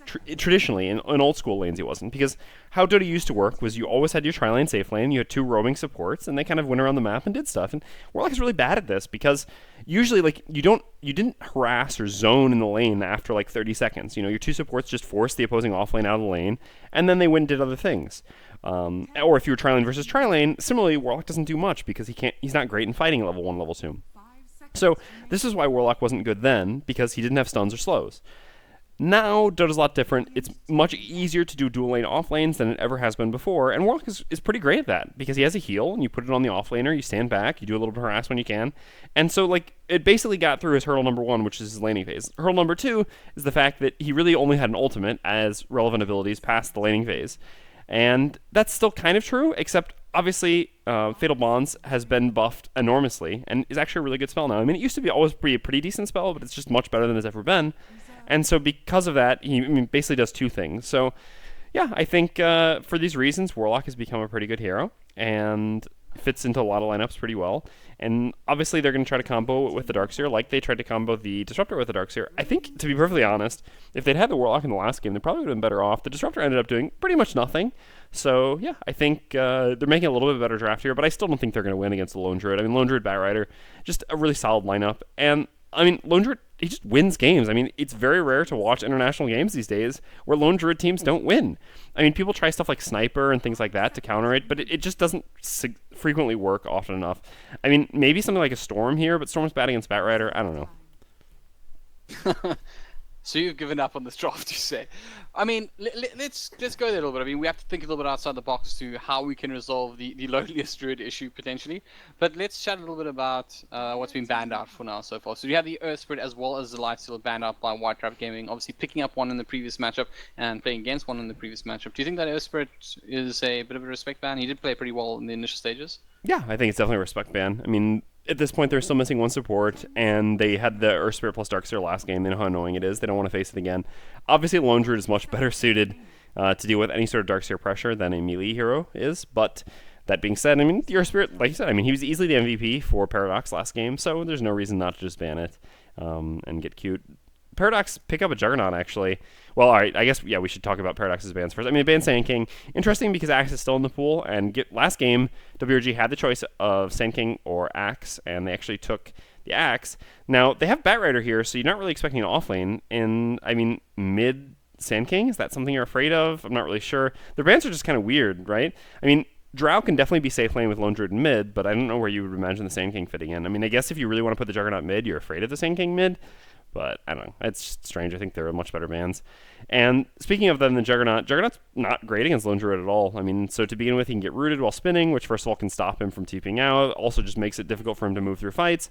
On top of that, Omni Slash is really bad against Lone Druid. I mean, he can recall the bear to him, have the damage that he takes. On top of that, he can just go into ult form, which means that, I mean, effectively he takes a lot less damage when you try to get on top of him in Omni. So yeah, I don't really like this. I mean, they obviously like Juggernaut. Juggernaut didn't have much of an impact in the last game. Did fine mid. I mean, he had a good laning phase against Castaway, who's obviously a very good mid. They just traded CS and eventually managed to get a kill on Castaway. But yeah, I'm unconvinced so far by the decisions Paradox are making during this draft. I know, but personally, I'm just so glad they got rid of Drow because I loathe it. I loathe that hero. I want that hero deleted from Dota just because it has been picked up so much, and I not so much now, I guess, but there was that time when Drow strats were just all the rage, and it made me very sad, and I didn't enjoy it whatsoever. So I'm glad to see it gone all the same. And someone happy to see Crystal Maiden picked up here. It's definitely one of those heroes. I think a really long time ago, I was trying to Scant, and he actually said to me that he felt that Crystal Maiden was one of those weird kind of heroes where it's never really great, but it's never bad enough to be taken out of consideration. Do you think that's still the case with her? Well, there was a period where she was great. After she was buffed a bunch, before she lost her all intelligence, she actually was like a top tier support. But I agree. I mean, I think that's generally true. Now here, it's the Crystal Maiden Lone Druid, right? The annoying thing with Lone Druid is you go the Lone Druid build where you're ranged Lone Druid instead of the Daeon Lone Druid, with Radiance on the Bear, which means you basically have to spam Rabbit all the time, and you kind of have a little bit of a mana problem with this. So the Lone Druid Aura, the Crystal Maiden Aura basically just completely solves this problem for you. You don't necessarily even need to get an Aquila, although you still probably do, but then just with the Aquila plus Crystal Maiden Aura, like you can essentially spam all the spells you want the entire game as Lone Druid, which is like not a hero you normally think of spamming spells, like, compared to a nuking type hero, but it actually does matter because it basically, Lone Druid has no issue running out of health. All he does is run out of mana while he's farming because he wants to keep using Rabbit to farm faster. So the CM just solves that problem. And yeah, it's never bad. It's not great against Juggernaut, that's for sure. It's also pretty difficult against heroes like Warlock and Darkseer because CM, she doesn't have the greatest range on her spells, so she kind of ends up being somewhat in the middle of fights. And AoE like this, she's obviously not a very strong hero, so she dies pretty quickly. But still, I think they just picked it up for that. And we see the OD. This is interesting because I saw OD banned in the last game, and WRG actually, I guess, still believing this hero, which is not a hero we see at all internationally anymore. He's had a brief moment in the spotlight and then was nerfed back into oblivion. And the interesting thing is in the last game, there was clearly a mid for WRG with the Ember, and then they banned the OD as if it would be a safe lane OD. And here you've got Lone Druid again, who can be mid or safe lane. So I'm guessing this is in fact going to be a mid Lone Druid and a safe lane OD, just based off of the way that Paradox banned in the last game. Well, interesting enough, by the way, you mentioned the OD. I'm just glancing over here at the stats quickly. It's not in the top 20 picks or bans for WRG, so it is pretty interesting that they went with this. At least they won't have any mana issues. Between CM and OD, you're pretty sort in that regard. But there is one hero that stands amongst all the rest, but stands stronger and greater and with more prestige, in my opinion. And he's finally made his way to the competitive scene, and I'm glad to see him. I'm glad to see the Pudge pick, and Hari can back me up. I'm not lying. I literally walked into this class saying, I really hope we get to see a Pudge tonight. That's true. He's not lying. He did say that. Although he was expecting it from WRG because we saw that they'd actually picked it 3 times. But yeah, so here it's going to be the Pudge Darkseer. Dual lane off lane. This is a little bit weird because, like I said, usually like Warlock in the dual lane off lane, but he's decent at zoning. And against Batrider, he's actually going to struggle a little bit though. So I don't know how that's going to work out. Maybe they'll roam the Pudge and put the Warlock off lane. The thing is, Darkseer Pudge is great, right? Because you put Iron Shell on him, you surge him, he gets on top of someone with Rot and the Iron Shell damage. It just does a ton of damage. Does that work great against Lone Druid? Not necessarily, because Lone Druid gets level 2. He'll be able to use third skill, Savage Roar, and send the Pudge back. So I'm not sure. Oh wow, Spirit Breaker. Wow, we're going. Hold the horse here, because this is something crazy, right? If WRG wins this matchup, they make history, Hari, because I've never cast a Spirit Breaker who's won a match. Okay. This is the Achilles heel. It's something you don't do. You don't pick Spirit Breaker when Helbert's casting. So WRG, well, let's see if they can do it. Let's see if they can break the curse, guys. This is definitely the place to be because before we were talking about the stakes were pride. Well, the stakes now are curses. Can they break the curse? I'd like to see it happen. Puck the final pick up here. I'm looking forward to this one. Probably a little bit too excitable, excuse me, but it's going to be great. Hari, I think you've already made it clear, but just for anybody who missed most of the drafting stage, which is your side, which is the pick that you would prefer to play on? Definitely WRG, without hesitation. I mean, their last 2 picks got a little bit weirder, but the first 3 picks of their draft are just very solid, very stable, and I think some of the best picks you can make right now. So yeah, I definitely prefer their draft. On top of that, we have a Puck last pick, which is going to go mid against, like I said, I'm presuming it is Lone Druid. No, it looks like it's actually, all right, well, let's take a look. Yeah, no, so it is as I suspected, Lone Druid mid. Or maybe Santos going mid? I'm a bit confused now, because this is not the typical, I don't know. We'll see.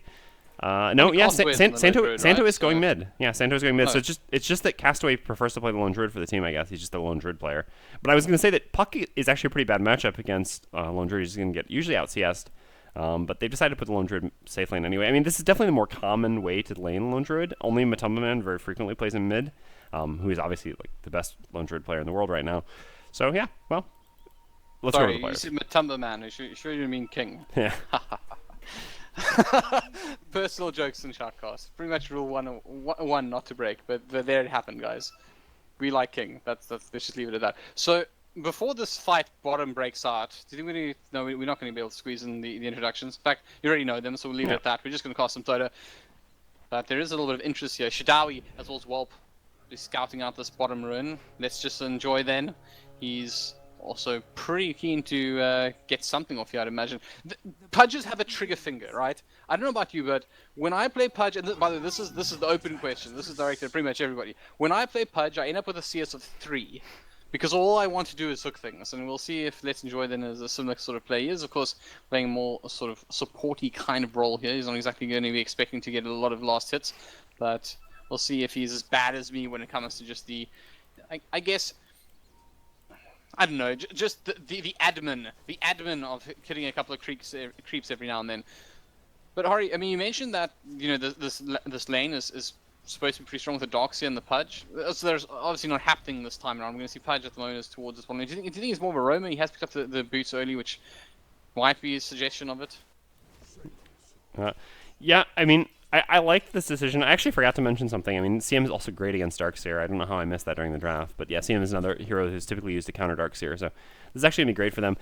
What I was going to say is I kind of like the decision to put the Pudge down here to begin with. Just like I said, it's so difficult for them to actually get kills on Lone Druid. At the same time, CM is a support that's very easy to pressure, so maybe it would have been better to have the Pudge up there. I mean, CM would have to play very cautiously, but at the same time, Lone Druid's just going to CS, so I don't know. They definitely have to get a kill here soon, and then they're going to be able to roam the Pudge around.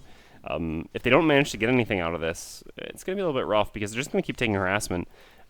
With the Batrider plus Spirit Breaker here, and Batrider in support, I mean, Batrider can 100% just focus on harassment while Shadoi looks to farm, and this makes it very difficult for the Juggernaut to CS as a melee.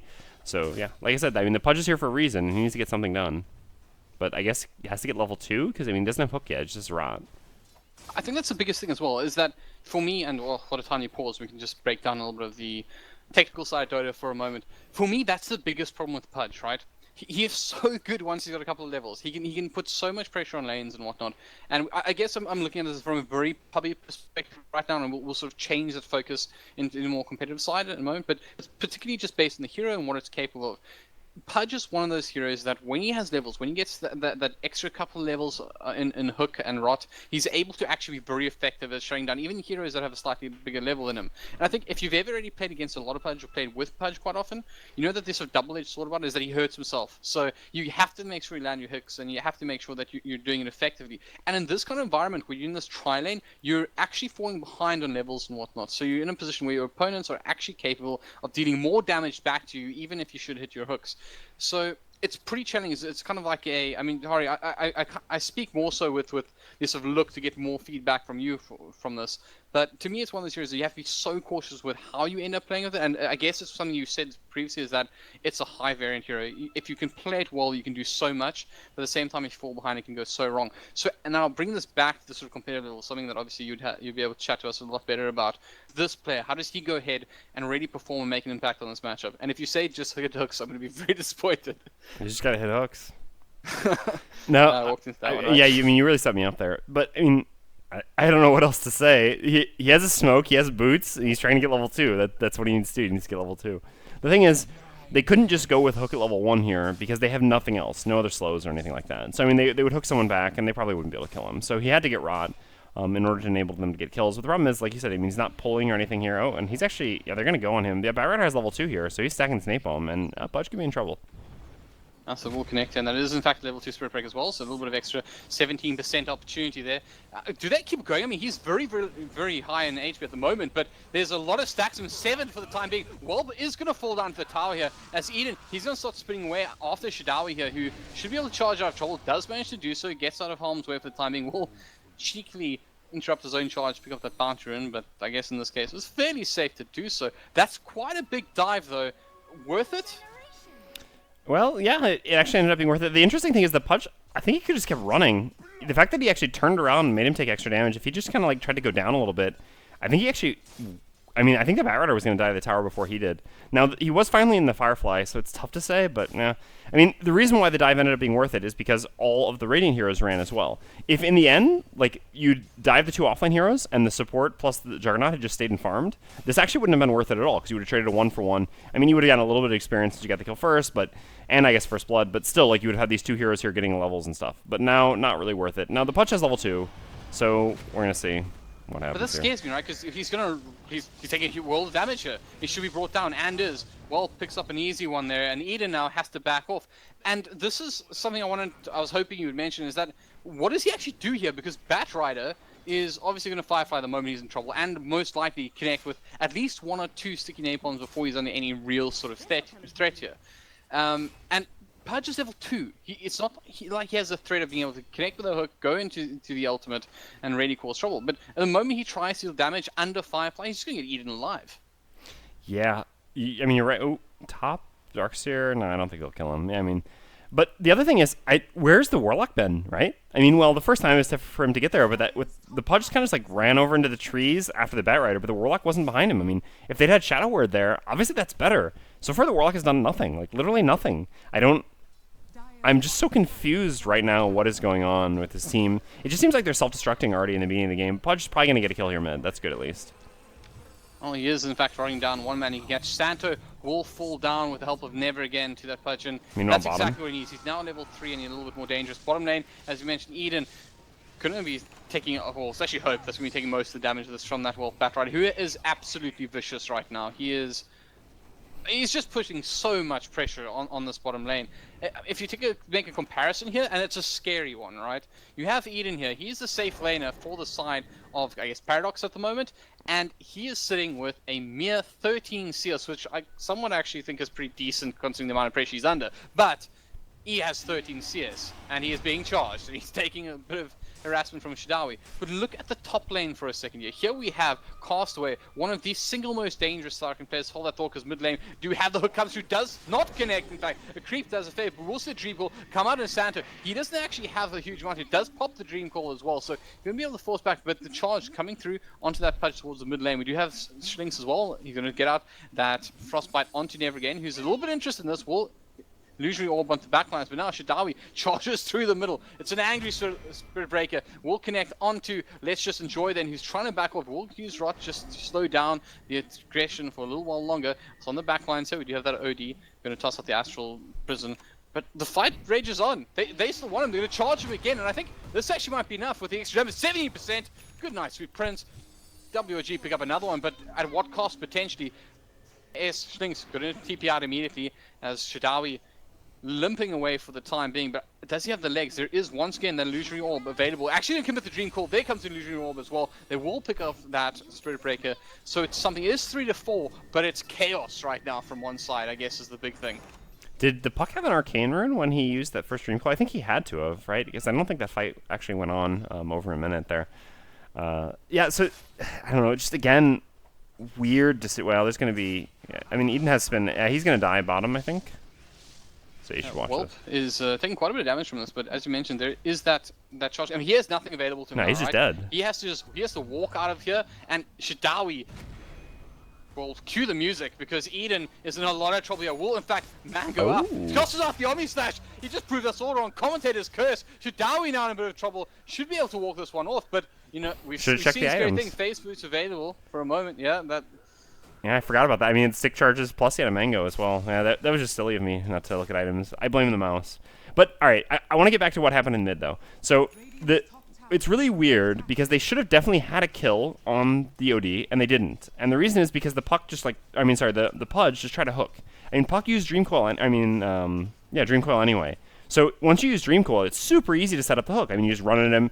If he uses Astral on you, I mean, he has to turn around. Then when he's turning, you hook him. If he Astrals himself, you hook after. Well, he's hooked now. Doesn't manage to get off the Astral immediately, but the Rot still slows him down quite a bit. But they're not going to commit too much to it. I don't know. They did in fact have Dream Call available, so interesting that they didn't commit to it. CM will come in from silent, going to go onto that Pudge. They're going to commit to the ultimate as well. But here's Batrider also getting involved now. Going to try to scare off this puck, but he did pick up the haste rune, so he should be very, very safe. Although, you don't want to overstay your welcome. It's always a important point to note. At the moment, trying to toy, I guess, with that OD. You're desperate to get a little bit of extra damage onto him. Bottom lane, though, we'll see Shidawi get another stun off onto Eden in the bottom lane. But he's doing pretty safe, I guess, for the time being, since there's not much else there. But, well, I stand corrected, because Walt comes in, he will pick up the Shidawi Spirit Breaker. But now, will he be brought down himself? Very, very low. One more hit required. Does he get the vision of him? If he gets to the phase boost, potentially survive. Drops out the healing ward. It's not quite enough. Even the heal comes through from Hope. But now it does Warp want a little bit more from this. It's potentially on at the moment. Could at least force back a TP. The charge is coming through at Hope. Lasso actually going to be committed as well. Starts pulling him back. 3 stacks on him. Hope's going to be brought down. And I got to say, man, this Warlock is not working out whatsoever. Wait, alright. How did you say the ability that Batrider used? Lasso? I knew it. You said Lasso. Okay. Yeah, no, I mean, there's really not a lot to say about this team, right? Oh, top lane, Doxy in a bit of trouble. Will get caught up by that Frostbite and should be brought down. And is another kill going the way of WG. 5-7 at the moment. Slow game of Dota, right? More than a kill a minute. Just SA Egypt things.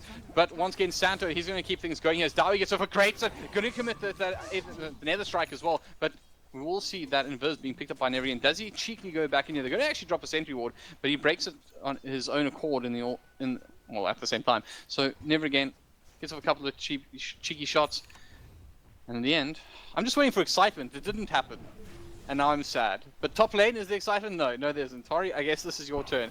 What's going on here? I don't know. I mean, it's just a little bit of a mess going around for now, but again, doesn't really matter. I mean, all right, look at the Darkseers. Level 6 has nothing, no farm at all. He's got 18 CS compared to the last game. This is just miserable. Look at the Juggernaut compared to Castaway. Castaway 65 CS. Because there's another hook coming in from Let's Just Enjoy. Going to start right now. But this is what we spoke about. The fly really hurting. Omni Stash does come through. Let's Just Enjoy very, very low. Whelp wants a little bit back more out of this. Eden going through. They're going to commit the ult as well. But it's doing nothing because there is a Blaze Fury going through. Shidawi now going to be helped out by S, but there's going to be a Fatal Bond as well. One little right click enough to bring him down. But can he finish the job? No, he cannot. Gets caught out by Batrider's ultimate and is brought down all the same. In the end, 2-for-1 trade, I believe, as WRG just get a little bit further off the lead. Let's take a quick, brief moment to take a look at the graph, see how this is reflecting. This is 10 minutes in. That's actually pretty big. It's nearing the 3K mark as far as net worth goes, and it's, wow, that is huge. 4K in the form of experience at the moment. WRG pretty much getting the exact sort of dream start they could have wanted to, even though 7-11 on kills doesn't look that impressive. And they're going to get Tower top, goes to Castaway, who's going to have his Maelstrom really soon, actually. And then his farm just accelerates at an absurd rate. They have nothing to do with this Lone Druid, right? They've got, I guess they've got, like, Puck Pudge. That's their combo for dealing with him. If they can jump on him, get Dream Coil, and then hook him out, that's really the only way. So they're really going to be relying on the Pudge. Pudge has played, I mean, again, this guy played amazing on Earth Spirit last game. His Pudge here has been decent. He's hit some hooks, but made some questionable decisions early on. I don't know. We'll see. Oh, Darkseer. Oh, they're going to catch our Darks here and towards the top ruin. And he does have some friends here. Let's ensure it goes on to WRG. They will actually, once again, have a lot of support coming in. This time in the form of Shidawi. He actually tries onto the backline to catch that Darkseer. Dream Twirl does come out. And there's Warlock. Does hope have the ult. He's only level 4. Nowhere near having an ult available just yet. Hook comes through onto Shidawi. He's going to be brought to his knees. In fact, no, he gets the kill first. Nice work there. But on the sidelines, we'll have Whelp chasing down onto everything. He's going to go and catch out the Juggernaut as well, who's pulled up back towards the Ancients for the time being. But he still wants a piece of this. He says, sure, I'll keep coming. But unfortunately, doesn't get the crew if he needs to really have any sort of true threat of it. So backs off immediately. Castaway. Whoa. Casual. Yeah, just this busy, casually farming, and he's going to walk straight into a couple here. Does have that Savage Roar available, so can get out of a little bit of trouble when needs be. But for the timing, he's just going to try and outrun this. Does it wrap it up? We'll start moving away. And there's the ultimate coming through from Eden, but it's not enough. Castaway on absolutely nothing. Still fine. No, it does get brought down thanks to the Warlock. But now Eden, he takes a smashing for it himself. We'll bring down that healing ward as well as the Darks here, as well as Hope on the top lines here. Let's just Joy gets off a hook onto the Crystal Maiden. Santo, awesome sport, never again on the sidelines. He's trying to do what he can to help out. Well, caught up by that Fatal Bonds. He's taking a lot of damage here. Can he just limp away? One more hit required, will be brought down, and now Shadawi, he wants the ball, he's hooked back! What a fantastic bit of play from Let's Just Enjoy then, who manages to secure the kill with that rot at the end. Oh, Even and then the charge was GG good. in all chat. Wow. Wow. That was some good hooking. I mean, Yeah. we wanted to see some good hooks coming through. Two there, really getting the upper edge of that fight, and that last hook onto that Spirit Breaker was fantastic. The So interesting. I guess game, I want sorry? Gold draft. It's good. It's good. It's 2000. I remember. I'm completely biased in this game. I want to see game 3. So the fact that it's veering back towards the side of the Egyptians is pretty good for me, and I'm sure pretty good for all the spectators out there. We're probably a more South African audience, and we're probably being traitors right now. But you know, forgive us. We like good Dota, and at the moment, is very entertaining Dota at the very least. Sorry, Hari. Yeah, I was just gonna say, Give us your Castaway. thoughts. I think he could have lived when he ran away if he'd switched into bear form. I mean, obviously he didn't want to do it right away because he was trying to get away from the Juggernaut. But like once the Juggernaut starts omniing, like you're hit anyway. I think bear form at that point. Certainly after the Juggernaut omnied, when he was still running away and had the Warlock ultimate, Shadow Word on him, would have been a reasonable decision. But yeah, well, they get a tower mid. Oh, Dream Coil. Dream just Call on- actually commit just for the Crystal Maiden. Santo's a bit low, so he doesn't want to get right into that fray there.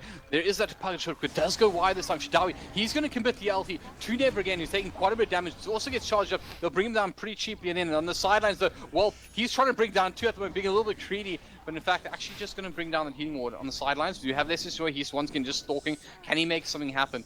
Can he pick up this back ride? He has a vague idea where it is. Oh, he connects! What a beauty! Well, in a lot of trouble, gets eaten as well. Goodbye. Eden says, I'll take that one with a little bit of help. And now Castaway wants to bail his friend, goes in deep. But unfortunately for him, it's just some beautiful work there. And by the way, there is this ward up here, but I don't care. It was great. It was excellent work there from the Plaid Shoe. Is keeping this game very entertaining. Doesn't connect with another. No, this time, Santo realizes what's going on, moves away. Hurry, talk a bit. I'm running out of steam. Well, yeah, the Pudge is definitely. I mean, he's doing Pudge. I mean, well, what can I say? This was the best player on their team last game, and looks like he's going to be that again. The Puck is actually playing really well as well. I mean, more or less really well, and he's definitely getting there. And I think, oh, Juggernaut is gonna find Santo. This is a tough one because he can't just Omni. Well, He does. And Santo going to try to run this one off. He's got off his Astral, does finally commit here. Eden now just sitting on top of what it potentially is the grave, and is nice timing on the illusory orb coming through from Never Again. And well, on the backlines, he wants the courier. It's very low. He will get the courier. Doesn't have anything on it at the moment, so it's not as bad a loss can be. They will come to Dream Call as well. And well, just playing with the Firefly on the sidelines. Let's just enjoy it. He doesn't need a big hook for this one. He's pushed right back onto him. But there the LT comes through from Whelp. He gets pulled back though with the vacuum from the Darks here. And now they're going to charge on after him. There is a little bit of help coming on from Schlinks. Firefly isn't available for a while. Does actually commit to that shrine as well. Taking a lot of damage though from Eden with that Blade Fury. And should bring him down, and does. The Egyptians here with their tails up, making some fantastic plays. But there is still a looming threat here of Castaway. He's picked up that Maelstrom, as you mentioned before, now starting to walk towards that Dragon Lance. And the loneliest Druid is still enough, Hari. I think at the moment the Druids, sorry, the Egyptians, certainly with the momentum on their side, but the graphs aren't looking too amazing for them yet all the same. yeah, they still have the problem of not having a real solution to the Lone Druid. I mean, he's got the Dragonlance now already. He's huge. I mean, this is a dream game as a Lone Druid player. And almost a nice try there by Pudge. Yeah, so I still just don't know. I think it's just gonna be too hard. But I mean, they're definitely making a game of it. That's for sure. The good news for them though is that they. Hold that thought. Action bottom. Eden in a bit of trouble. They are going to charge onto him as one committed. You have the vacuum come to this pretty decent catches. 2 Dream Call as well goes through. Illusory Orb doing a lot of damage. They're going to commit the Warlock ulti. First time Hope's really had a big effect. And on the back line, Let's Just Enjoy. He picks up one. It's 3 for nothing. The push is on. They have that Golem up in full HP. Don't have the healing ward up just yet, but this is actually a pretty decent pushing lineup with that Golem up, with the Juggernaut on the front lines, with the healing ward. They're going to be able to take this tier 2 most likely before there's a real response. The only thing really going on for WRG at the moment, we do have Santo in the top lane. He's going to be farm up a little bit here. He only has a Midas ready to his name right now, so he's still really got a long way to go if we can start firing with full cylinders. And obviously Cast, we're not involved in that fight. He's also going to commit just to farm a little bit out. They've actually used the fortification, which is there's a TP coming in. It's Mr. Pudge himself, and you do not want to be there, but they're going to get in a couple more. Can they bring him down? He does through the shrine. He falls. The Evergreen goes in. The ulti came through a little bit earlier. Hope, he's standing there fighting man to man with the bear. Castaway goes up to the low ground. A couple of evasions will come through, but they will bring him down pretty easily in the end. And now, just stalking the remains of the Evergreen. He does manage to get away for the time being. Darkseid comes with pretty decent vacuum. No fortunate maelstroms for them, so in the end that's going to be the end of that one. So 2-for-0 trade-off in the end on the back of a very good play from the side of K4, and in the end don't quite get the trade in towers, but do get a couple of extra kills. Well, Hari, your thoughts? Yeah, well, I mean, it just showed it, right? I mean, the Lone Druid, what do they do against this hero? I mean, obviously that was a bit of a mess. They TP'd in one at a time, not representative of how it should normally work, but still, he's just getting huge. He just got his level 15 talent too, so his damage, I mean, he's hitting for 200, not considering procs. It's just, I do want to say one thing though for WRG, one bit of a misplay. I really don't like Chidoi's decision to go for Midas. He did pick it up now, but I think it's really bad actually. Like, he really needs a BKB in this game. There are so many things that cancel his charge and his ability to do anything in fights. They've got Puck, who has multiple spells, the Warlock Ultimate, Darkseer Vacuum, Pudge can hook. I mean, Dismember is more difficult, so I don't imagine that's going to happen, but still, like, just a ton of things. And his team is greedy, right? I mean, they have a Lone Druid who typically doesn't want to fight until he has tested a couple of items. I mean, normally, you don't really want to find a Lone Druid until you get your BKB after the Maelstrom and Dragonlance, then you're, like, kind of fighting ready. And then you've got an OD who went for a Midas as well, so like you said, I mean, he doesn't have anything. So Chidoi's the one who has to kind of do stuff for the team, and he went for a greedy build. I mean, it's going to end up paying off for them just because Dog played poorly enough. But, well, it's probably going to pay off for them because Dog played pretty poorly. But I still think this is a pretty big mistake by him. Definitely should just rush for the BKB or gone for some other sort of a utility item that would have helped sooner, although I think just straight into the BKB was probably the right choice. Well, we are going to see a little bit of a mini base race, I guess. Tier 2s on either side being pushed out for the timing. Both fortifications also used here. Someone has to back. Looks like it's going to be the Egyptians first. TP goes in, but it's actually cancelled. Wob was on it very, very quickly. So they realized that it was going to be a bad move, and they back off. But that doesn't mean they're a TP shy. How do WG react to this? Well, looks like they're keen to fight. They go immediately up the high ground, have Santo, as well as Castaway, chipping away at that tier 3. Will they be satisfied with it? Back towards the bottom lane, though. Do you have Darks here? I'm going to call him Pen. Oh, Pudge. Penny! He's looping. Oh, can he get it? I believe. Personally, I believe Castaway, he does have the help from the bear regardless. So even if he gets the hook, he should be just fine. In fact, he wants a piece of it. Don't put them both on there. Nope, does go in. There's the root. And now the hook comes through onto that bear. The fear of Castaway is real. And making quick work of somebody I think has been a star performer for the Egyptians so far. Charge comes through. Shadawi. Who's he charging after? It's going to be good old Hope. Hope caught out. And no, the Dream Coil connects from every game. But not enough. There's the ulti coming through. Does stun him up. The Frostbite comes through from Sphinx.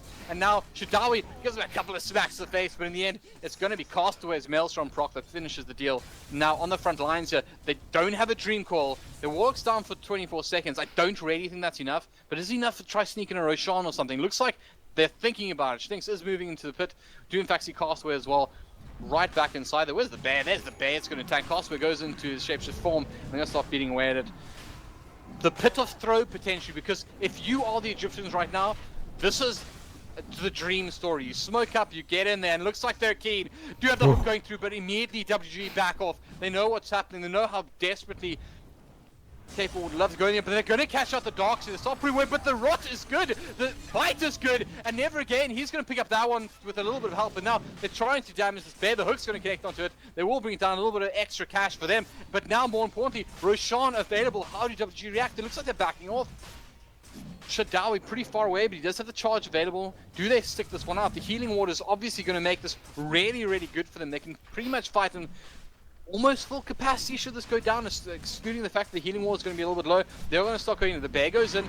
Uses Savage Roar. Ulti comes out from Santa on the sidelines. They will lose yet another hero. Great vacuum. Great ulti comes out from the Warlock. The Dream Coil's down. WRG are falling apart. 5-0. And Roshan Well, Hari, the Spirit Breaker curse might just be real, and I guess that's one way to deal with the a Syllabear and a Spirit Breaker, and it's gonna hurt in a big way. It's just Tell us what happened. How did it all go wrong? well, it was just a bad decision. I mean, obviously in hindsight, it's always easy to say a bad decision, but WRG, they're fighting down a man at the very minimum into a tough spot against the AoE Ultimate team. I mean, they're winning by a lot, so they feel confident, but without the Batrider, they just have no form of initiation whatsoever. They just, like, run in there. Like I said, Chidoe, he can't do anything because he doesn't have a BKB. He's going for a Shadow Blade now as well. He might rethink that. I mean, Shadow Blade does kind of work because it'll let him get in, but the surprise effect is going to be lost pretty shortly, I assume, on Paradox here. And they will get sentries, so that'll stop working. So, yeah, I mean, it's just, like, they had no initiation. They just, like, walked in and just walked right into a vacuum wall ultimate from Warlock. And Warlock, I mean, finally getting something done. They walked into poetry, man, because it doesn't get much better than that. And I mean, it was just perfectly executed there by Paradox. I mean, Pudge hooks the one hero who's not with the rest of his team, the CM, off the side. I mean, Pudge has really been on point. I mean, we're really blowing this guy, but he deserves it, man. He's played great in 2 games, and it's just great to see it. And he picked Pudge. Yeah. I'm just imagining. I want to imagine this for a moment, right? We're gonna play the sort of the game that we are in that channel and that TeamSpeak group, Discord, whatever they use, also busy picking, and he just says, "Give me Pudge." And Yep. they all just silently agree, and he comes out and he wrecks, man. And I mean, the thing is, he doesn't have that much flesh heap at the moment. Oh, hold that thought, because there is going to be a little bit of engagement here. Does once again get caught out by Whelp, and a battering ram coming in from Santo. Take that. Enough of this nonsense, he says. Picks up a pretty easy kill in the end. Does have that Hurricane Pike up as well, so feeling a little bit more confident now that he's not just walking around with the Midas. But WG responded in a pretty, I mean, I want to say in like fine fashion, but at least they're playing aggressively. You know, you could have seen them fall back, get a little bit scared, but not from the boys from WRG. Do get a pause coming out here. Does look like a bit of lag, it seems. No, just really need another pause. Fair enough. Why not? Gives us a chance to chat about everything that's going down, because I've been hogging it. It's been an action-packed game, and I'm sure a lot of people want to hear your thoughts, sorry. So maybe, and we don't know how much time we have, but try to take us through how we got to this point in the game and where you think each team goes from here. Well, we got to this point in the game by Dog or Paradox. What I mean, 3 name switches. Come on. Yeah, the Egyptians. Yeah, the Egyptians playing quite poorly to begin with, and then really making up for it. They've managed to obviously get 1 or 2 team fights where they actually did their combo, as opposed to the previous game where they didn't get to do it at all. So obviously the Warlock paying off a little bit more than the Disruptor. I mean, both of these heroes were just non-existent in the laning phase in both the games, but the Warlock has already come back in this game, whereas the Disruptor just never had his time. So that's paying off a little bit more, and obviously the Pudge has really gotten them back in the game as well with some key hooks. WRG, on the other hand, just outlaned Paradox pretty significantly, outfarmed, and have made a few throws to kind of let the Egyptians back into this game. But at this point, they're just going to look to farm up a little bit more. I mean, I will say this, though. Castaway is giving them a chance to get back in this game by... Well, oh no, never mind. All right. So it is a BKB. Just previously, right before the pause, he actually had... He keeps switching around his stuff. All right, now it's Mantha. I mean, previously he had SNY, then he had BKB, then Mantha. You have to get BKB. I mean, you just absolutely have to get BKB. Almost everything the Radiant do is countered by BKB. I mean, the Warlock does nothing, the Darkseer does nothing, the Puck does nothing. I mean, BKB is core in Lone Druid to begin with these days, and it's great against the Radiant. Not going for it, it's just way too greedy, but it looks like that's what he's going to do. He's going to go for a Manta here. Manta's a fine item, but it just has to get BKB. Do you think it's got anything to do with the fact, I mean, they do have 2 penetrating ultis, the form of obviously the Golems, as well as the ultimate coming out from Pudge. Do you think that could be part of his reasoning? I mean, I tend to agree with you, it's just putting that out there, but do you think that could be influencing why he hasn't gone for the BKB? Well, what I'd like to say is that, I mean, hold on. Hold that thought. Oh, the catapult. He's going to get a catapult. And although they're still smoked, they know. WG back off immediately. Santo force offs up the high ground, but this is, I like to call them the Egyptians. The Egyptians, still keen on this one. Looking right towards the top lane here for well. But maybe it's an opportunity for you to finish what you're saying. I'm watching blue. So, Dismember basically never goes through BKB because you have the bear. So if you get dismembered, you just recall the bear to you and have it use Roar. And unless the Pudge has BKB himself, that's just, you know, I mean, he's getting dispelled right away.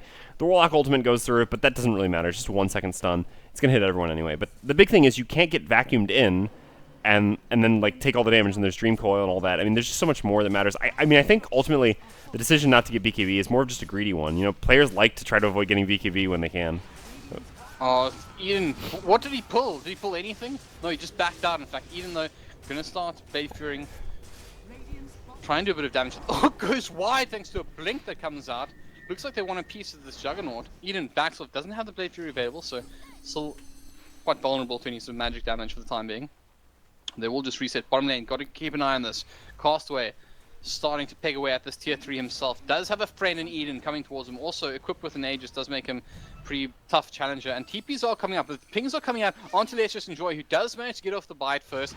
Remember, as he does finally get, well, goodbye from a distance. Beautiful. You're destroyed. Castaway. Oh, the Hari moment of approval, eh? Oh no! It was something Castaway did actually, which was really beautiful. He's running away there, and he sets up to TP out because the Juggernaut gets on him, and he micros the bear perfectly to be able to fear the Puck, who can cancel the TP out with Dreamcoil, which is obviously what she plans on doing, or Ewell's actually, which she has now. So just perfectly played there by Castaway on the Lone Druid. We can see why he is their Lone Druid player. Even though, typically he's a safe lane player. That was just, it was really beautiful. I'm still going to give him shit for the fact that he's going for a Manta over BKB here, which I think is definitely a poor decision. For top lane, they're going to catch out the OD here. Can you use some fancy footwork to get out of this one? Doesn't look like it. Doesn't have his Astral Prism available. Vacuum back in will be brought down pretty safely in the end. I guess I kind of feel like those are two heroes that you never want to die to as a OD, but hold your horses, because bottom lane, it's a mirror match. Shadawi as well managing to pick off another core in the form of Eden in the bottom lane here, and looks like they will be charging after this poor CM. Going to use him up in the air. Does he get support? And he is getting a little bit of support. It's the bear of Castaway coming in, just says, leave my support alone. It's going to Glimmer Cape and TP away immediately. Yeah, well, some trades going on around the map. OD went for Blink Dagger, which is pretty reasonable. Also just needs a BKB though. I mean, the Blink Dagger is fine, but his next item really has to be a BKB. I'm not sure that it will be, but it should be. I mean, like, if you're the Dire and you get BKBs on these two heroes, you cannot lose this game in the next 25 minutes. It's just impossible. Like, the Radiance team just doesn't do anything to you if you get those two BKBs on your two cores there. I mean, three cores really, because like I said, Shidoi should really also have a BKB. I mean, last time we said something so confidently, it was a Juggernaut that turned around and killed two heroes. So yeah, no, but I mean, it's true. But I mean, like, this all time right, for realsies. If this was a professional game, if this was like TI or something, and these were two, professional teams playing in TI, you can be 100% certain that the OD and the Lone Druid would both already have BKBs. Well, maybe not the OD, but the Lone Druid would definitely have a BKB instead of going for a Manta, and the Spirit Breaker would probably have gone for a BKB instead of a Midas, and the OD would be close to getting his own BKB, and they would just win the game. But it's not TI, so, I mean, like, these players just do these things sometimes. They're like, I can be greedy, I can play fun stuff, because it's, like, never fun to get a BKB. It's like that item you have to get. It's like eating green vegetables or something like that. You don't really enjoy it. It's good for you, but you don't like it. And it's just, in my opinion, the same thing here. Chidoi is actually looking to be the first one to get the BKB now after the Shadowblade. I mean, like I said, it's absolutely essential that he gets it. But it's just, when you play against Puck Darkseer, this lineup doesn't do anything against BKBs. It just doesn't. You completely blank two of their cores. Yeah, sure, they have some BKB penetrating stuff, but so what? It's not like these other items you're going to get are really going to make you that much more effective that it's worth skipping that. So a bit of a long diatribe about that, but it's really important to go over. That being said, I mean, I still think the WRG have a pretty good spot here. I mean, they are eventually going to get the BKBs, and their lineup is obviously scaling much better than the Radiant's lineup. I mean, the Radiant have a single carry on the Juggernaut, who's not even that farmed. I mean, he's 12k, but Castaway's 14. If Juggernaut had higher net worth than anyone else in the game, that might be fine for him to be the only carry on the team, but he doesn't. And the other two heroes are just setup heroes, and like I said, they are setup heroes who are going to fall off significantly once you do eventually see BKBs. The Pudge can always win them the game. That's 100% for sure. I mean, with enough good Pudge hooks, you can win anything. Well, not anything, but... I mean, well, actually, I guess Navi did show us that you could win anything, but that was with a little bit more than just the Pudge. The next fountain hook could happen. We could see it here. Something we didn't know about an interaction between one of these. I mean, who knows? Perhaps you can vacuum people in the fountains. I want to see that. I really want to see that, but I don't think we're going to see that. But all the same...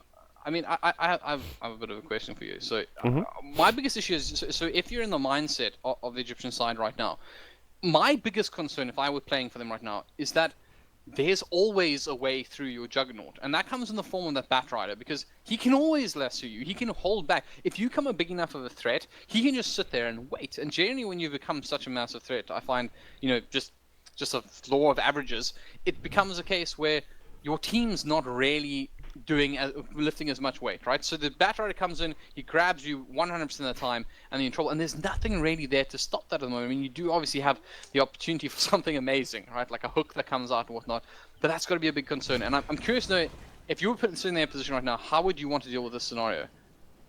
Well, I mean, the best solution you have is to try to force team fights before the BKBs come out. And if you can, like, do things where you, like, hook someone, and then you WRG try to fight from, like, a situation that they didn't plan, then they don't necessarily fixate on the Juggernaut. And then, or even if they do, they're in a position where you can actually use your combo, and that doesn't really matter if they fixate on the Juggernaut, because even though the Juggernaut is the primary source of damage, like you said, if they get off all their combo stuff with all their magic damage, they're still going to kill all of WRG at this point. But hold that thought. This could be a good chance for it. They're going to go in pretty deep here. What they might not know is there are a couple of other heroes around. They're doing a lot of damage to that Pasha. He's brought down. They're going to bring down the Warlock as well. Just not enough time on the rotation. The Egyptians wanted a piece of it, but unfortunately those 3 WRG players, I mean, very quick work of 2 pretty important characters for the Egyptians' hopes right now. You mentioned about desperately wanting to catch them off guard, and in fact, it was the other way around in the end. WG on the front foot here, and it looks like there's going to be an attempt here onto the life of Santo. He's good at Astral. Can they make their way through far enough? It's 4 seconds, but a lot of distance to travel. Santo staying alive for the time being. Still alive! Still alive! No, finally goes down, but the response is pretty solid from WG. They're going to pick up 1 already, and now there's, in fact, 2 down. Where's that illusory orb going through? Never again. He's in a pretty awkward position. The charge is good as well. WRG pick up 4 here, and the only man standing is Eden for the time being. WRG actually in a pretty decent position to start pushing forward here. There's a big LT on cooldown in the form of that Darkseid. Commit that wall to that fight, and although it's once again it's well been Joey, what is he doing? Oh, these give money now. I forgot about that. They're farming the illusions. They're okay. farming. But they give you like 5 gold, right? I mean... Yep, 5 gold, but apparently 5 very valuable pieces of gold. Yeah. I think it potentially the experience. They gotta just be trolling here, yeah. No, I mean, Santo actually, they are just trolling. I mean, this is just a joke. They're not even getting most of these. Oh, and meanwhile, Castaway just dies somewhere else. Yeah, WRG, this is a little bit of that classic South African stuff that we used to see from Bravado, right? Messing around when you think you're winning, and, well, I mean, like I said, they're still not gonna lose the game, but, yeah, making it more interesting. Well, this is certainly interesting here, as does look like things have a bit of calmness has settled over the battlefield for the time being. Eden and friends probably looking a little bit concerned right now. Let's take a peek at the XP and gold. So it's only a 6,000 gold lead at the moment. I say only because it is 30 minutes into the game, so it's nothing that we haven't seen people come back from in the past. And a little bit more concerning is about 10,000 experience at the moment going towards WG. And I feel like the 10,000 experience is actually more important than the gold lead right now. Yeah, I think at this point in the game, the gold lead probably matters. Well, no, actually, it's true. Experience does matter. Oh, well, hold that thought.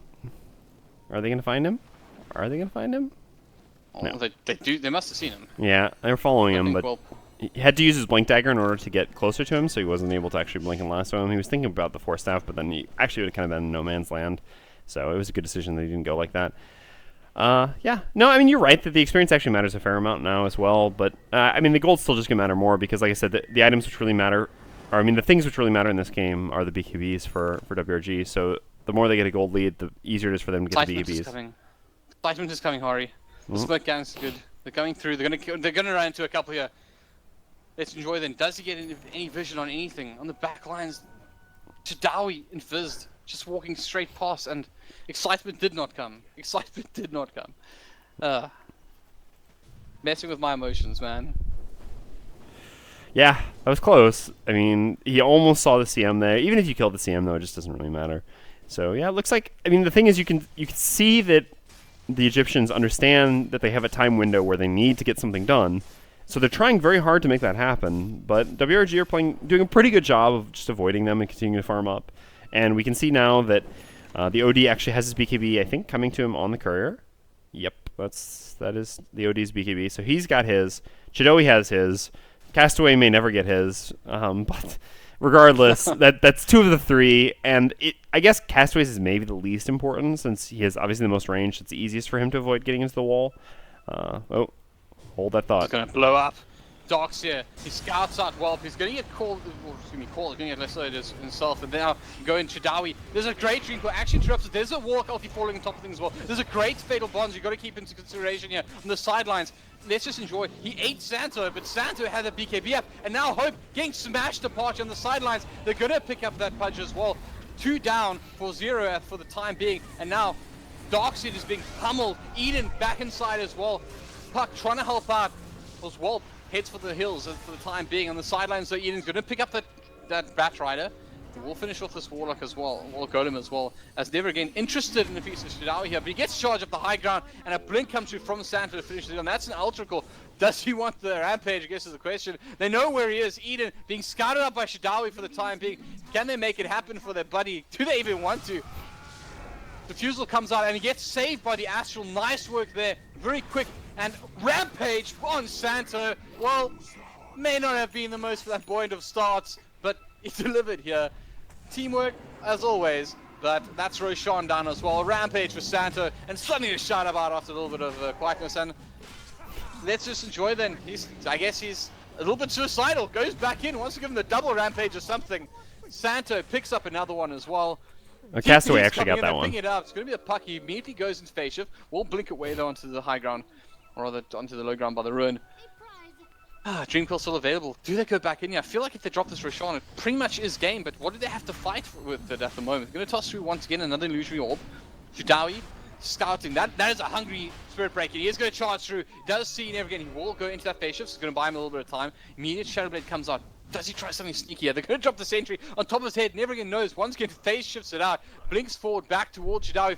Once again going through. This time everything connects, and they're going to drop down as much as they possibly can. Even the ulti from the CM goes through. Now, once again charging down. They're going to start bullying this Darkseer. A lot of those orbs flying through from absolute massive distances, which is lining up perfectly to bring down a Hope on the Warlock. And everything is just melting for the size of the Egyptians right now, as WRG are... They're bullying them, Ari. They're just bullying them at this stage. Yeah, sorry, I was a little, I mean, I caught most of that, but I was just so entertained by Castaway. He was so obsessed with not resummoning his bear, like he just couldn't finish off Roshan because the bear didn't have enough HP to tank it. He just needed to resummon the bear, and he just waited and waited and waited because he didn't want to. I mean, he had the cooldown up, and like, it's not like you're a Radiance bear here, you know? I mean, the bear doesn't matter that much for you. Oh, Shadowy dies, but looks like they'll probably get a return kill on the Pudge here. But it finally gets an Arcane Rune, so he's like, okay, well, now it's worth it. So now I can resummon the bear. But yeah. Anyway, Pudge dies. Will he be able to deny himself? No, he will not. And yeah, like you said, I mean, they've got the Aegis on the Lone Druid now, which kind of makes up for his lack of BKB because now you just can't kill him. So they're going to push right up mid and probably get a first. Well, as soon as his team joins him, should be able to get a lane of Rax pretty easily off this Aegis with the 2 BKBs and the Aegis on the non-BKB hero. Looking pretty good for WRG. It's reaching one of those stages though in this matchup where I feel like things are going spiraling into that land of chaos, and you know, at the moment there is a pretty massive goal deficit, and that Spirit Breaker curse may very well be broken here. But I do feel like these points in the game get very, very interesting because you see some crazy stuff. A lot of players trying just find that little bit extra, find their way back in, but well, it's not going to come from Wolf. Wolf comes in with the most basic of plays, and that's pick off a core and kill it, and very well executed there in the end, but almost a little bit lazy from the side of the Egyptians, who I guess are just a bit lackadaisical about how they were defending their ramp. Eden will manage to TP away in the bottom lane. He does manage to just spin out.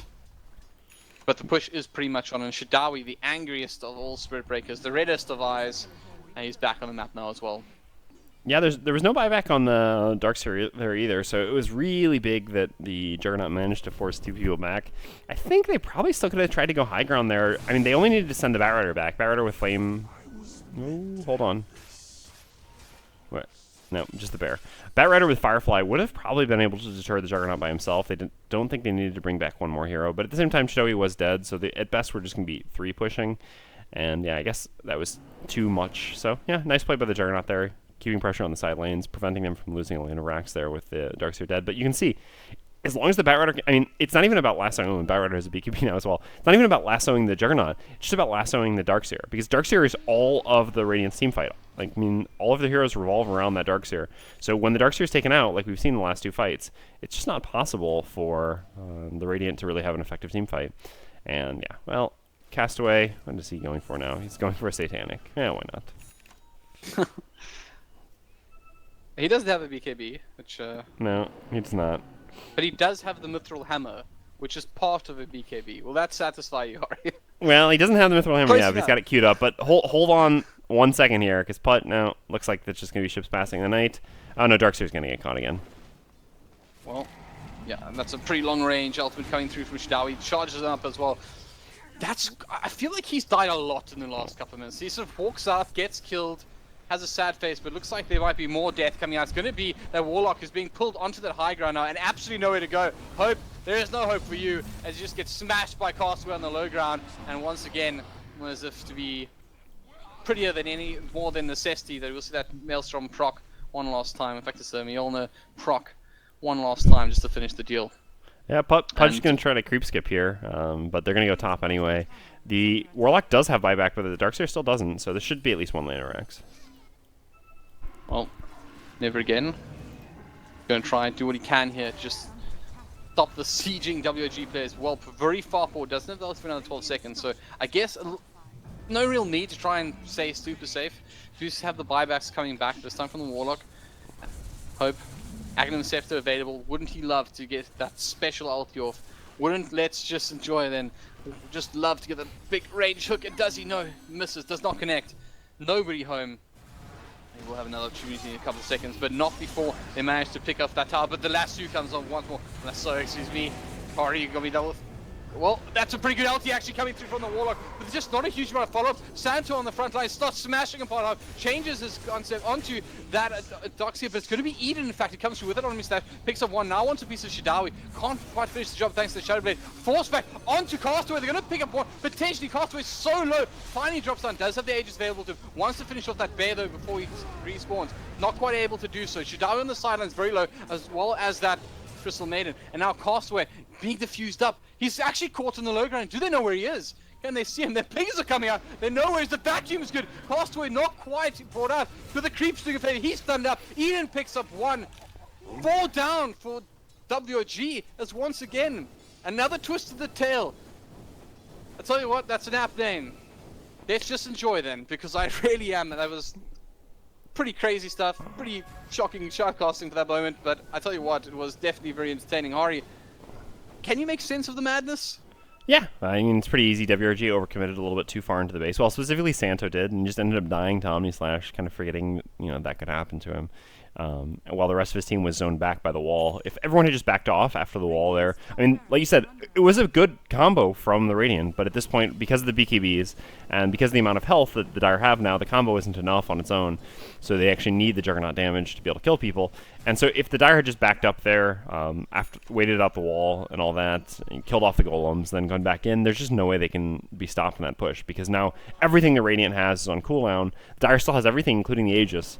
But yeah, they just overcommitted. I mean, being, a little bit overzealous, whether that's, I'm not going to say a lack of respect, but just a level of confidence, or whether, they actually just believe that they could get it anyway. Regardless, I mean, they're still in a great position. The Radiant have shown they can do stuff, but again, it's what the Radiant does not scale well. I mean, Fatal Bonds does scale well, but the damage they deal doesn't. They've just got the Juggernaut still.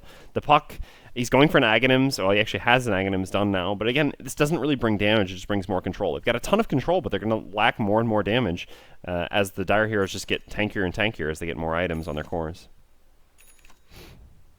Wolp over here hunting line up at the moment. He's going for that. He is actually going to spot out Hope here.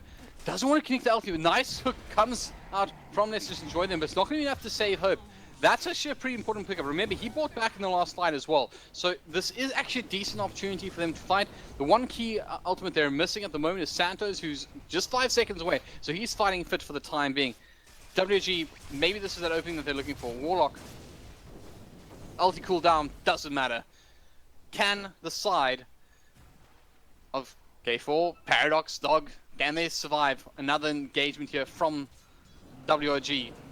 Will this be the final moment. Hook comes out onto the bay. He's going to actually commit the dismember as well. Looks like they really want to piece this. They're diving in pretty. Shadawi, is he 2G? BKB's up. They're going to use the lasso onto the Darks as well, pulling him all the way back. Ulti coming out from the CM as well. They're going to pick up one, a pretty important one as well, because once more, it's another hero down without using an ultimate. And although they've chowed up a lot of BKB charges, what's left in the tank?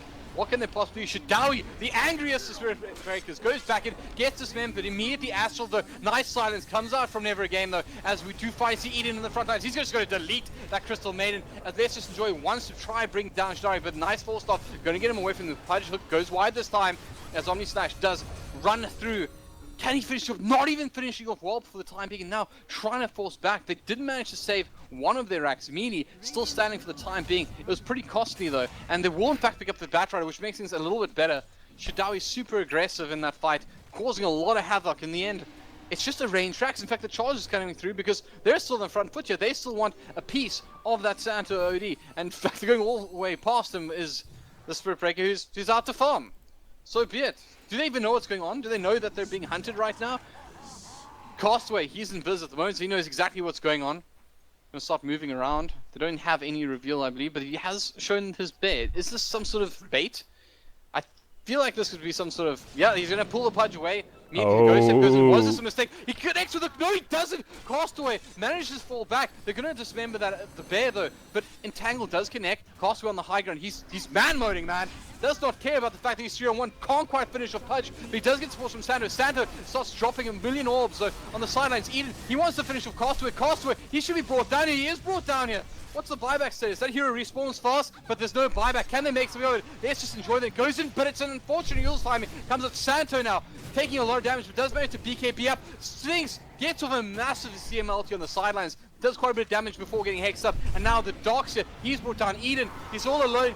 Will manage to get away from a lot of the damage thanks to the playthrough, but can he survive this one? Trying to move out quickly, but he's being stalked. Blinks off onto well, effectively towards the Dire.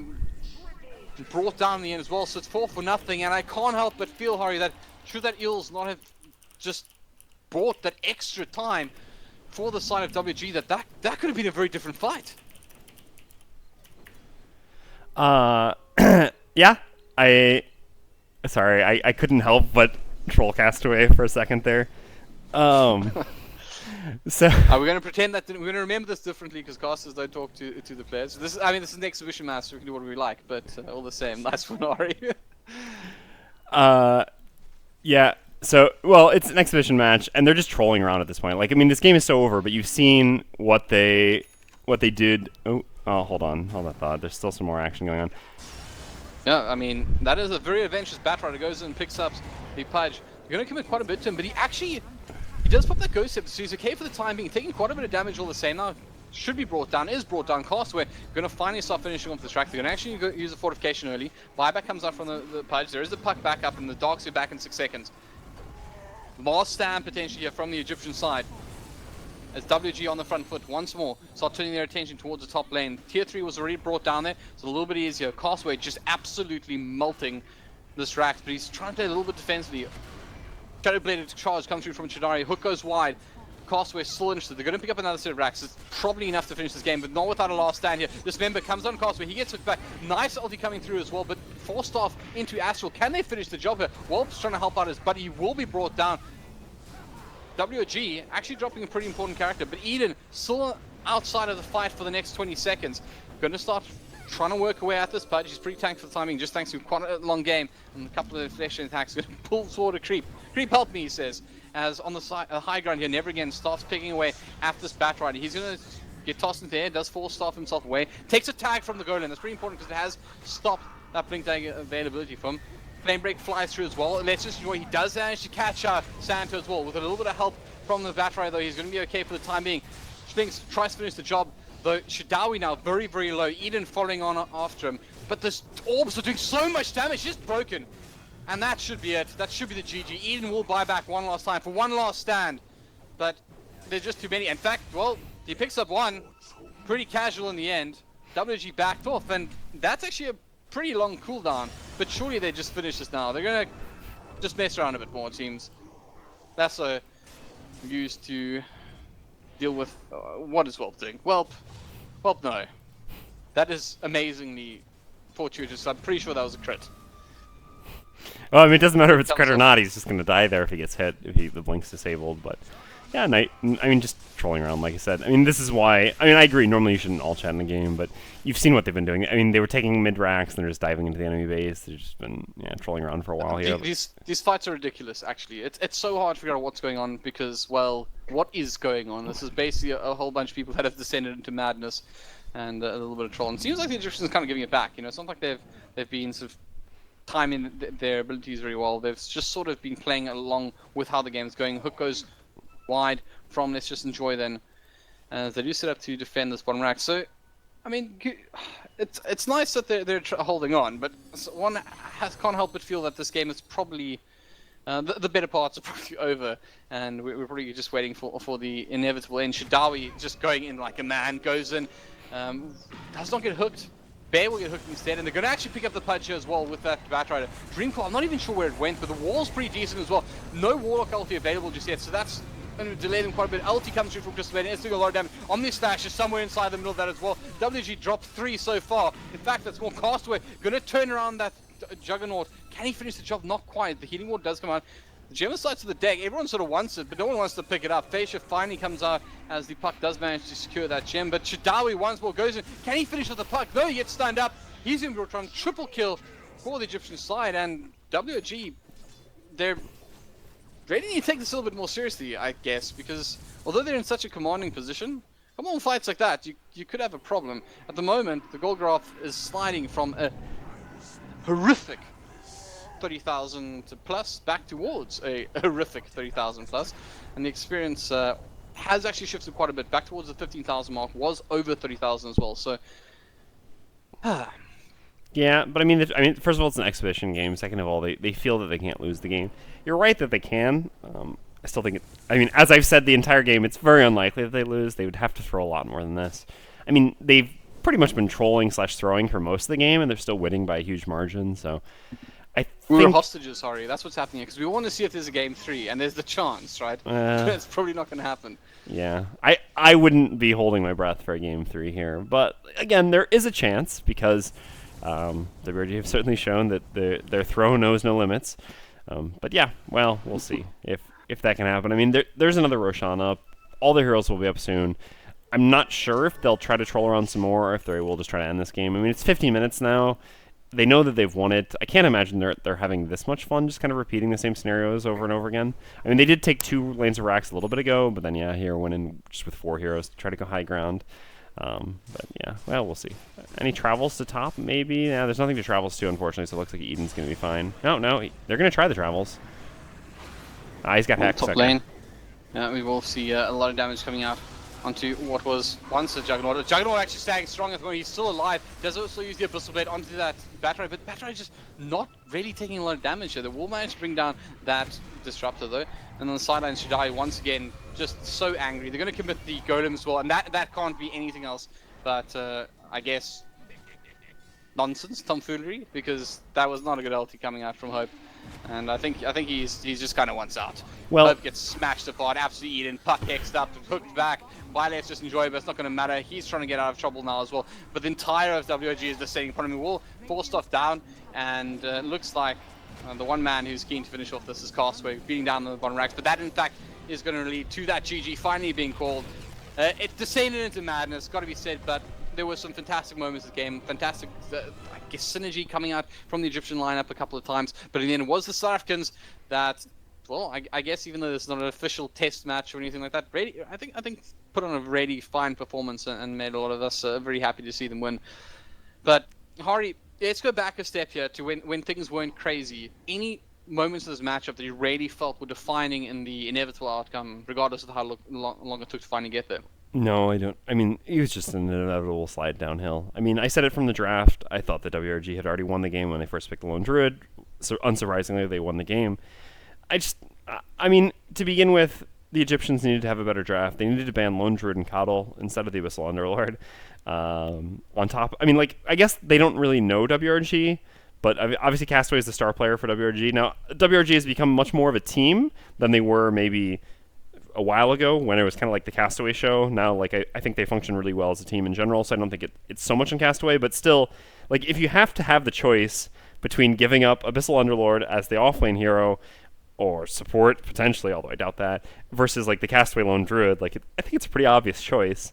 And so, yeah, I think that from there, and then the laning phase didn't go well. I mean, yeah, they executed well sometimes and were able to kind of come back into the game, but never really. And WRG just outfarmed them and outplayed them.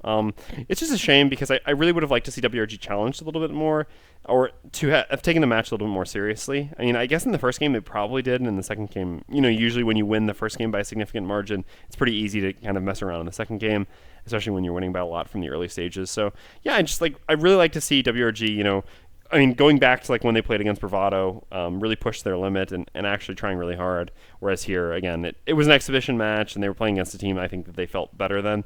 So it wasn't as interesting as it could have been. But still an exciting match nonetheless. Like you said, the fights were pretty insane at least. Yeah, I mean, it got a little bit hectic. But as a play-by-play caster, sorry, there were some moments there that I really did enjoy. And I'm sure some of the viewers also definitely got into. And hey, admit it, I'm sure you enjoyed some of them too.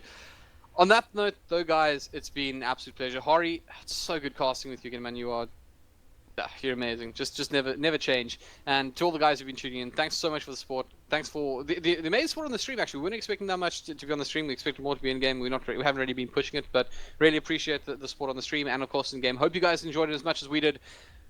Great to be back. Hope to see a lot more of you guys. And I guess on that note, just remember it's Monday tomorrow. Sorry, that sucks, but you have a couple hours left of your weekend. Make the best of it. Enjoy it, guys. Cheers and good night. Well, I don't know about you, but I actually got like 12 hours or 10 hours left of my weekend, so suck it. You're a bad person. You're a bad person. Well, you enjoy that, Hari. You enjoy that. I was trying to make everyone else feel bad. You made me feel bad. Right. Yeah, well, anyway, I'm going to go take care of things, so, well, I guess I can stop the stream now before having my last words with you. I think it should be caught up without a problem. Yeah, without a problem.